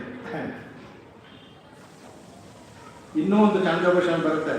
ಆ ಮುಂದಿನ ಇದರಲ್ಲಿ ಪಾಪ ಯಾವ ಥರ ಹೋಗುತ್ತೆ ಅಂದರೆ, ಕುದುರೆ ನಿಂತುಕೊಂಡಾಗ ಎಷ್ಟು ಎಲ್ಲವೂ ನಮಗೆ ಅರ್ಥವಾಗಲಿಂದ ಕುದುರೆ ನಿಂತು ಮೈ ಒದರುತ್ತಂತೆ. ಆಗ ಕುದುರೆಗೆ ಆ ಮೇಲಿರುವ ರೋಮಗಳೆಲ್ಲ ಬಿದ್ದೋಗ್ಬಿಡುತ್ತಂತೆ. ಆ ಎದ್ದು ಒದರಿದ್ರೆ ಅದು ಅತಿ ಬೇಡ ಇರೋ ರೋಮಗಳಿಂದ ಇರಬಾರ್ದಂತೆ, ಅದಕ್ಕೆ ಮೈ ಕೊಡುವುದ್ರೆ ಬಿದ್ದೋಗುತ್ತಂತೆ. ಆ ಥರ ನಮ್ಗೆ ಹೇಳುತ್ತೆ. ಹೇಗೆ ಕುದುರೆ ಮೈ ಕೊಡುವುದ್ರೆ ಉದುರುತ್ತೋ ಆಗ ಪಾಪಗಳೆಲ್ಲ ಉದುರೋಗುತ್ತೆ ಅಂದ್ಬಿಟ್ಟು ಆ ಚಾಂದ್ರೋಪನಿಷತ್ತಲ್ಲಿ ನಮಗೆ ತಿಳಿಯೋದಿಲ್ಲ ಅಂದ್ಬಿಟ್ಟು ಅದ್ಭುತವಾಗಿ ಎಲ್ಲವನ್ನೂ ನಮಗೆ ತೋರಿಸ್ಕೊಡುತ್ತೆ ಅದು. ಕಡೆಗೆ ಅವನ ಕಥೆಗಳೇ ಹೇಳ್ತಾ ಇದಕ್ಕೆ. ಅವನನ್ನ ಕಟ್ಟಾಕ್ಬಿಡ್ತಾರಲ್ಲ ಯಶೋದೆ, ಏನು ಮಾಡಿ ಇವನ ಇದು ಮಾಡ್ಬಿಟ್ಲು. ಇವ್ರಿಗೆಲ್ಲ ಬಂದು ಕಂಪ್ಲೇಂಟ್ ಮಾಡ್ತಾರೆ, ನಿನ್ನ ಮಗ ಹಾಗೆ ಹೇಗೆ ಕದೀತಾನೆ ಅಂತ. ಅದಕ್ಕೆ ಒಂದು ಹೊರಳಿಗೆ ಕಟ್ಬಿಟ್ಲು. ಅದಕ್ಕೆ ಕಟ್ಬಿಟ್ಟು ಕಡೆಗೆ ಹಾಕ್ಬಿಟ್ಲಂತೆ. ಹಾಕ್ತಾರೆ ಕಡೆಗೆ ನೋಡ್ತಾನಂತೆ ಇವರು. ಆಮೇಲೆ ಎಲ್ಲ ತಪ್ಪಿಸ್ಕೊಂಡು ಏನು ಮಾಡ್ತಾನೆ, ಅಂತರ್ಗೃಹೆ ಕೃಷ್ಣ ಮಗೈಚ ಚೋರಂ ಆಮೇಲೆ ಪದ್ವಾಕವಾತಂ ಜನನಿ ಗತಯಿತ ಗುರುಕಲೆ ಧಾಮಬದ್ಧ ನಿಬದ್ಧಮೇನಂ ತತ್ರಾಪಿ ದೃಷ್ಟ ಸ್ಥಿಮಿತಾ ಬಭೂವ. ಇವನು ಹಿಂದೆ ಒಂದ್ಸಲ ತಪಸ್ಕೊಂಡೋಗಿ ಬಂದ್ಬಿಟ್ಟಿರ್ತಾನಲ್ಲ, ಮತ್ತೆ ಕಟ್ಟಾಗಿರ್ತಾರೆ. ಈ ಯವಳಾರ್ಜುನ ಎಲ್ಲ ಆದ್ಮೇಲೆ ಬಂದ್ಮೇಲೆ ಮತ್ತೆ ಕಟ್ಟಾಗಿರ್ತಾರೆ ಅಂತ ಇಟ್ಬೇಕು. ಅದಕ್ಕೆ ರೂಮಲ್ಲಿ ಇಟ್ಬಿಡ್ತಾನಂತೆ. ಆಮೇಲೆ ಬಂದು ನೋಡ್ತಾನಂತೆ ಅಂತ ಕೃಷ್ಣ ಚೋರಂ ಅನ್ನಕ್ಕೆಲ್ಲ ನೋಡ್ತಾನಂತೆ. ಪದ್ಮಂ ಬಾಗಿಲು ಮುಚ್ಚಿಡ್ತಾರೆ, ತೆಗೆದು ನೋಡ್ತಾನಂತೆ. ಉಲೂಕಲೆ ಬದ್ಧ ತತ್ರಾಪಿ ದೃಷ್ಟ ಸ್ಥಿಮಿತ, ಅಲ್ಲೇ ಇದ್ದಂತೆ. ಇಲ್ಲೇ ಇದ್ದಾನೆ ಅಂದ್ಬಿಟ್ಟು ಮತ್ತೆ ಬಾಗಿಲು ಹಾಕೊಂಡಂತೆ ಹೇಳೋದು. ಕೃಷ್ಣ ಬಾಗಿಲು ಹಾಕೊಂಡು ಇವಳ ಪಕ್ಕದಲ್ಲೇ ಅವ್ರು ಮಲಗಿದ್ದಾರೆ, ಅಲ್ಲೇ ಪಕ್ಕದ ರೂಮಲ್ಲಿ ಮಲ್ತಾನಂತೆ. ಇವನು ನಿದ್ದೆ ಮಾಡ್ಬಿಟ್ಟು ಜೋರಾಗಿ ಶಂಭೋ ಸ್ವಾಗತಂ ಹಾಸ್ಯತಾಂ ಹಿತೈತೋ ವಾಮೇನ ಪದ್ಮಾಸನ ಕ್ರೌಚಾರೇ ಕುಶಲಂ ಸುಖಂ ಸುರಪತೆ ವಿತ್ತೇಶನೋ ದೃಶ್ಯಸೆ ಇತ್ತಂ ಸ್ವಪ್ನ ಗತಶ್ಚ ಕೈಟವಚಿತ ಶ್ರುತ್ವಾ ಯಶೋದಾಗಿರ. ಇದನ್ನ ಆ ತಾಯಿಗೆ ಕೇಳೋತಾರ. ಇದು ನಿದ್ದೆ ಮಾಡ್ತಾನಂತೆ. ಶಂಭು ಅಂದ್ರೆ ಓ ಈಶ್ವರ ಬಂದ್ಯಾ, ಸ್ವಾಗತಂ ಬಾ ಅಂದ್ರೆ ಬನ್ನಿ ಆಸ್ಯತಾ ಇಲ್ಲಿ ಬಂದು ಕೂತ್ಕೋ ಅಂತ ಹೇಳ್ತಾನಂತೆ. ಪಕ್ಕದಲ್ಲಿ ವಾಮೇ ಪದ್ಮಾಸನ, ಈ ಪದ್ಮಾಸನ ಇಲ್ಲಿ ಬಂದು ಕೂತ್ಕೋ ಅಂತ ಅವ್ರಿಗೆ. ಕ್ರೌಚಾರ್ಯ ಅಂದ್ರೆ ಇವನು ಸುಬ್ರಹ್ಮಣ್ಯ, ಕಾರ್ತಿಕೇಯ. ಏನಪ್ಪ ಕಾರ್ತಿಕೇಯ ಕುಶಲವಾಗಿದೆಯಾ ಅಂತಂತೆ. ಸುರಪತೆ ಇಂದ್ರ ಸುಖಂ ಸುರಪತೆ ಚೆನ್ನಾಗಿದೆಯಾ, ವಿತ್ತೇಶ್ ಎಲ್ಲಿ ಕುಬೇರ ಕಾಂಡ ಇಲ್ಲ, ವಿತ್ತೇಶ್ ಅನ್ನೋ ದೃಶ್ಯಸೆ ಕುಬೇರ ಕಾಂಡ ಇಲ್ಲ ಅಂತಾರೆ. ಈ ತರ ಸ್ವಪ್ನದಲ್ಲಿ ಬಾಯಿ ಬಡ್ಕೋದಂತೆ, ಹೆದರಿಕೆ ಆಗ್ಬಿಡುತ್ತೆ ಇವಳಿಗೆ. ಬಹು ಬರ್ತಾರಂತ ಯಶೋದಾಗಿನ ಅವಳಿಗೆ ಏನೇ ಮಾಡೋದು ಮನ್ಸಲ್ಲಿತ್ತು, ತಕ್ಷಣ ಓಡ್ಬೇಕು. ನಿದ್ದೆ ಮಾಡಲ್ಲ ಅವಳು, ಮಗನ ಕಟ್ಟಾಗಿದ್ದಾನಂತ ಓದ್ಬರ್ತಾಳಂತೆ. ಕಿಂ ಬಾಲ ವಿಜಯಲುಪಸಿ ಗಿರೀಶಂ ಧೂದು. ಏನು ಮಗು ನೀನು ಈ ಥರ ಇದಾಗಿದ್ದೀರಾ, ನೀನು ಬಾಯಿ ಬಿಡ್ಕೋತಿದ್ದೀರಾ ಅಂದ್ಬಿಟ್ಟು ಅದನ್ನು ಬಿಡಿಸಿ ತನ್ನ ಪಕ್ಕದಲ್ಲಿ ಕರ್ಕೊಂಡು ಬಂದು ಗುರುತುಗಳಂತೆ ಅವಳು. ಅದೇ ಅಂತಹ ದೂದು ಕೃತಂಪ ಈ ಥರ ಜಲ್ಪವನ್ನು ಮಾಡಿದಂಥ ಕೃಷ್ಣ ತನ್ನ ಬಿಡಿಸ್ಕೊಳ್ಳೋದಕ್ಕೆ ತಾಯಿಗೆ ಒಂದು ಈ ಥರ ಮಾಡಿದಂಥ ಕೃಷ್ಣ ನಮ್ಮನ್ನೇ ಕಾಪಾಡಲಿ ಅಂತ ಎಷ್ಟು ಜನ ಅನುಭವಿಸ್ತಾರೆ ನೋಡಿ ಅವರು. ಅದನ್ನು ಇದೆಲ್ಲವೇ ಆಮೇಲೆ ಕಣ್ಣೆದುರಿಗೆ ನಡೆದಾಗೆ ಪಡೆದಿದ್ದಾರೆ ಇದೆಲ್ಲವೇ. ಆಮೇಲೆ ಇನ್ನೊಂದು ಬರ್ತಾರಂತೆ ಕಡೆಗೆ. ಆಮೇಲೆ ಒಂದು ಬರ್ತಾನಂತೆ, ಬಂದ್ಬಿಟ್ಟು ಬೆಣ್ಣೆ ಕದ್ಬಿಡ್ತಾನಲ್ಲ, ಬಂದ್ಬಿಟ್ಟಾಗ ತನ್ನ ಮನೇನೆ ಕದ್ಬಿಡ್ತಾನೆ ಫಸ್ಟ್. ಆವಾಗ ನೋಡ್ಬಿಡ್ತಾರೆ ಇವರು ಯಾರೋ ಯಶೋದ. ಕಸ್ತ್ವಂ ಬಾಲ ಬಲಾನುಗ್ರಹ ಕಿಮಿಹತೆ, ಎಲ್ಲಿ ನೀನಿದೆಯಲ್ಲ, ಎಲ್ಲಿ ನಿನ್ನ ಇವನು ತಮ್ಮ ಎಲ್ಲಿ, ನನ್ನ ಬಲರಾಮ ಎಲ್ಲಿ ಕಾಣ್ತಾ ಇಲ್ಲ. ಆಮೇಲೆ ಮನ್ಮಂದಿರ ಶಂಕಯ, ಇದೇನು ಹುಡುಕ್ತಾ ಇದೆಯಲ್ಲ, ಮನ್ಮಂದಿರ ಏನು ಹುಡುಕ್ತಾ ಇದೆಯಾ. ಆಮೇಲೆ ಕೇಳ್ತಾರಂತೆ ಅದಕ್ಕೆ, ಅದು ಹಸ್ತಂ ಕಿಮರ್ಥಂ ಯಸೆ, ಕೈಲೇನು ಇಟ್ಕೊಂಡಿದ್ಯಲ್ಲ ಏನು ಅಂತ, ಗಣ್ಯ ಇಟ್ಕೊಂಡಿದ್ದಾರಲ್ಲ ಏನು ಇಟ್ಕೊಂಡಿದ್ಯಾ ಅಂತಂತೆ. ಇಲ್ಲ ಇವ್ರು ಹೇಳಂತೆ, ಇಲ್ಲ ತಾಯಿ ಮಾತಾ ಕಂಚನ ವತ್ಸಕಂ ಮೃಗಯಿತು, ನಾನು ಮಾಡ್ತಾ ಇದ್ದೆಲ್ಲ ಕರು ಒಂದು ತಪ್ಪಿಸ್ಕೊಂಡ್ಬಿಡ್ತು, ಅದನ್ನ ಹುಡುಕೊಂಡು ಆಗಾಂಶ ಅದನ್ನ ಹುಡುಕ್ತಾ ನಾ ಇಲ್ಲಿಗೆ ಬಂದೆ, ಇಲ್ಲಿದ್ದೇನೋ ಅಂತಂದೆ ನಾನು. ಇತ್ಯೇವಂ ಬಲಬಲ್ಲವೇ ಪ್ರತಿವಚಃ. ಈ ಥರ ತಾಯಿಗೆ ಅವಳಿಗೆ ಗೊತ್ತು, ಸುಳ್ಳು ಹೇಳಿನೂ ಅವಳು ಅನುಭವಿಸ್ತಾಳೆ. ಅವಳು ಯಶೋಧ ಏನು ಮಾಡ್ತಾಳೆ, ಅಪ್ಪಿ ಕಟ್ಟೋಳು ಇದನ್ನೆಲ್ಲ ನಮ್ಮ ಬೆಳಿ ವ್ಯಾಪಾರ ಬರ್ಬೇಕು. ಅವಳು ಅಪ್ಪಿ ಕಟ್ಕೊಡ್ತಾಳಂತೆ, ಗುದ್ದಾಡ್ತಾಳಂತೆ. ಅವಾಗ ಅಂತಹ ಕೃಷ್ಣ ನಮ್ಮನ್ನ ಕಾಪಾಡಲಿ ಅಂತ ಇದು. ಆಮೇಲೆ ಅದಲ್ಲದೆ ಇನ್ನೊಂದು ಹೇಳ್ತಾರೆ, ಅದಕ್ಕೆ ತಮಿಳಲ್ಲೂ ಬರುತ್ತೆ. ಅವಳ ಎಲ್ಲ ಮನೆಯಲ್ಲಿ ಈ ಶೀರುಂಡೆ ಇದೆಲ್ಲ ಹೇಳ್ತಾರೆ, ಅದೆಲ್ಲ ಮಟ್ಟ ಇಟ್ಟಿರ್ತಾಳೆ. ಅದಕ್ಕೆ ಅವಳು ಕಣ್ಣಲ್ಲಿ ಇಟ್ಟು ಬರ್ತೋಡು ಶೀಡೈ ಕಾರಲ್ಲಿ ಮುಂಡೈ ಕಲಂತಿಟ್ಟೆ ಎನ್ನಗಂ ಎಂದು ನಾನು ವೈತು போந்தேன் ಇವನಿನ್ ಪುಕ್ಕವತ್ತು ಕಳಿತು போந்தான். ನಾನು ಎಲ್ಲ ಮಾಡ್ಬಿಟ್ಟು ನಮ್ಮನೆ ತಾನೇ ಯಾರು ಬರ್ತಾರೆ ಅಂತ ನಾನು ಹೇಳಿದೆ. ಎನ್ನಗಂ ಅಂದ್ರೆ ಏನಿತ್ತೆ, ಆದ್ರೆ ಮಗ ಬಂದು ಎಲ್ಲವನ್ನೂ ತಗೊಂಡೋಗ್ಬಿಟ್ಟ ಅಂದ್ಬಿಟ್ಟು ಕಂಪ್ಲೇಂಟ್ ಮಾಡ್ತಾರಂತ. ಅದಕ್ಕೆ ಪಿಂಡ ಮುಖಂ ಕುರಿಯೈ ನೋಕ್ಕಿ ಪಿರಂಗೊಳ್ಳಿ ಎಣ್ಣೆಯಂ ಶೋಧಿಕ್ಕಿರಾನ್. ಅದು ತಿನ್ನೋದಲ್ಲದೆ ನಮ್ಮ ಮನೆಯಲ್ಲೂ ಬೈ ಹಾಕಿ ಬಣ್ಣೆನೂ ಶೋಧಿಸಿ ತಗೊಳ್ತಾನೆ ಇವನು. ಅದ್ರ ಗುಣಭಾಗನೇ ಕನ್ ಯಶೋದಿಕ್ಕೆ ನಂಗಾಯ್ ಕೋಳಿಕೊಳ್ಳಾಯ್, ನಿನ್ ಮಗನ ಕರೆದ ಇಟ್ಕೊಳ್ಬಾರ್ದ ನೀನು ಅಂತ ಹೇಳ್ತಾನಂತೆ. ಇವನೇನ್ ಮಾಡ್ತಾನೆ, ಇಲ್ಲಿ ಮನೆ ನೋಡಿದ್ರೆ ಇವನು ಒಳಗಡೆ ಇರ್ತಾನಂತೆ. ಇವ್ರು ಹೇಳ್ತಾರೆ, ಇವ್ನು ನೋಡಿದ್ರೆ ಒಳಗಡೆನೇ ಇರ್ತಾನಂತೆ ಕೃಷ್ಣ. ಇವಳು ಹೇಳ್ತಾರೆ, ಸುಳ್ಳು ಹೇಳ್ತಾರೆ ಇವ್ರು ನೋಡ್ಬಿಟ್ಟು ಅಂತ, ಒಳಗಡೆ ಇರ್ತಾನಂತ. ಆ ಥರ ಅದಂತೂ ಕತೆ ಹೇಳ್ತಾರೆ ಅದಕ್ಕೆ. ಅವ್ರು ಹೇಳ್ತಾರೆ, ಶಿವಗಳೇ ನಮ್ಮ ಪಿಳ್ಳ ಇದ್ದಾನೆ ಅಂದ್ಬಿಟ್ಟು, ನನ್ನ ಮಗ ಇಲ್ಲೇ ಇದ್ದಾನಲ್ಲಮ್ಮ ಅಂತ ಹೇಳುತ್ತೆ ಅವಳು. ನನ್ನ ಮಗ ಇಲ್ಲೇ ಇದ್ದಾನೆ ನೋಡು, ನಮ್ಮನೆ ನಾನು ಸುಳ್ಳು ಹೇಳ್ತೀನಿ, ನಾ ಬಂದಿದ್ದೇನೆ ಅಂದ್ಬಿಟ್ಟು ಅಂತ. ಈ ಥರ ಅವನು ಸುಮಾರು ಆಟ ಆಡ್ತಾನೆ ಅಂದ್ಬಿಟ್ಟು ಅಂತ ಅದೊಂದು ತಮಿಳಲ್ಲಿ ಸುಮಾರು ಬರ್ತಾ ಇರಲಿ.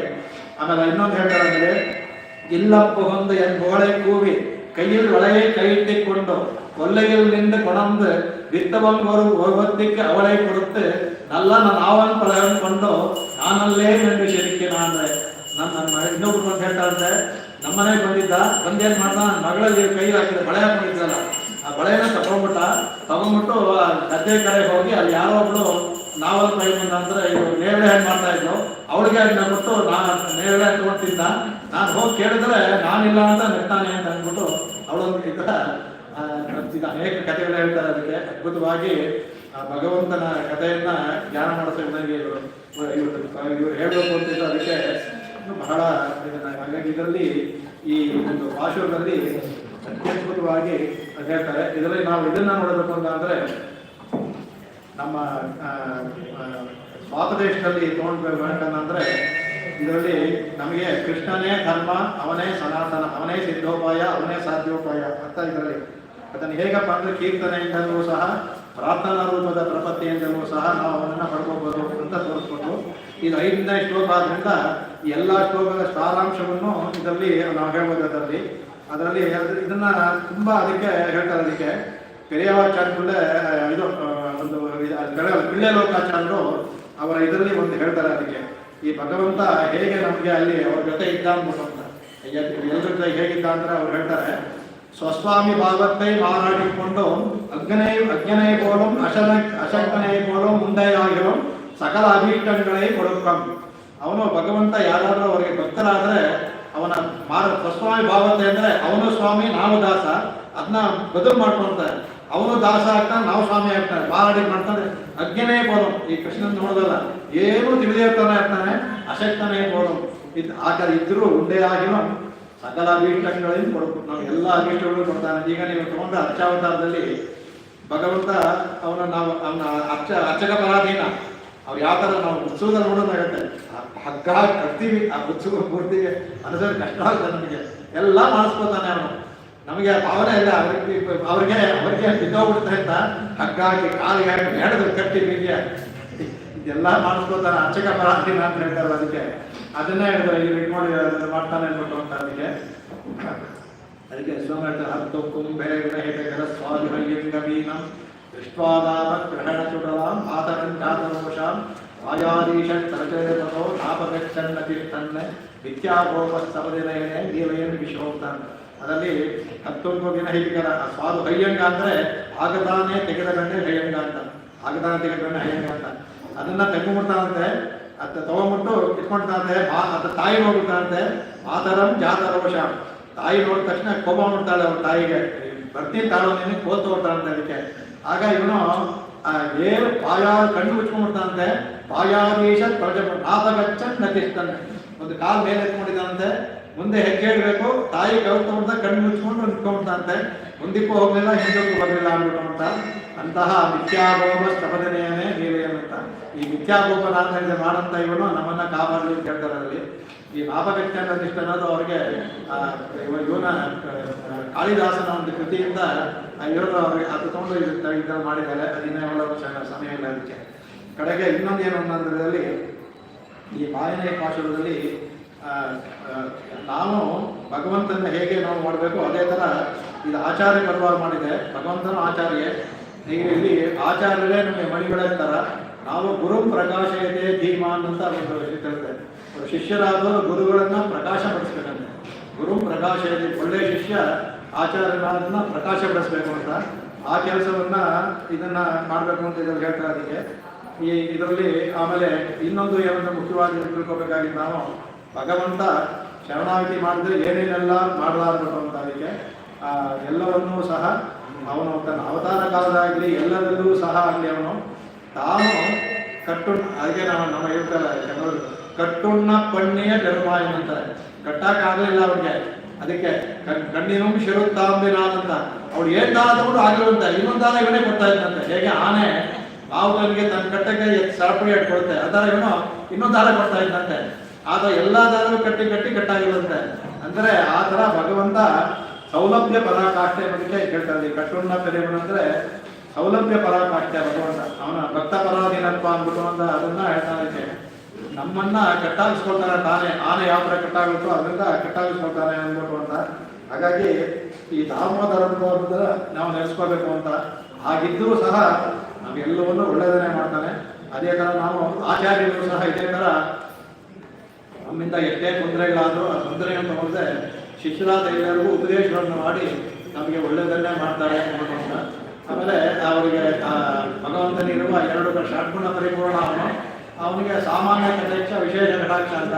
ಸಾಮಾನ್ಯ ಕಟಾಕ್ಷ ಅನ್ನೋದು ಜಗತ್ ಸೃಷ್ಟಿ ಅವನ್ನ ಕಾಪಾಡೋ ಸಾಮಾನ್ಯ ಕಟಾಕ್ಷ. ವಿಶೇಷ ಕಟಾಕ್ಷ ಅಂದ್ರೆ ಭಕ್ತರಾದ ನಮ್ಮಂತರಿಗೆ ಅವನ ಶರಣಾಗತ ರಕ್ಷಣೆ, ಮೋಕ್ಷ ಎಲ್ಲ ಮಾಡ್ತಾ ಇದ್ದು. ಅದರಿಂದ ಇದೆಲ್ಲವನ್ನೂ ಸಹ ಭಗವಂತ ಮಾಡ್ತಾನೆ. ಇದನ್ನ ಇದರಲ್ಲಿ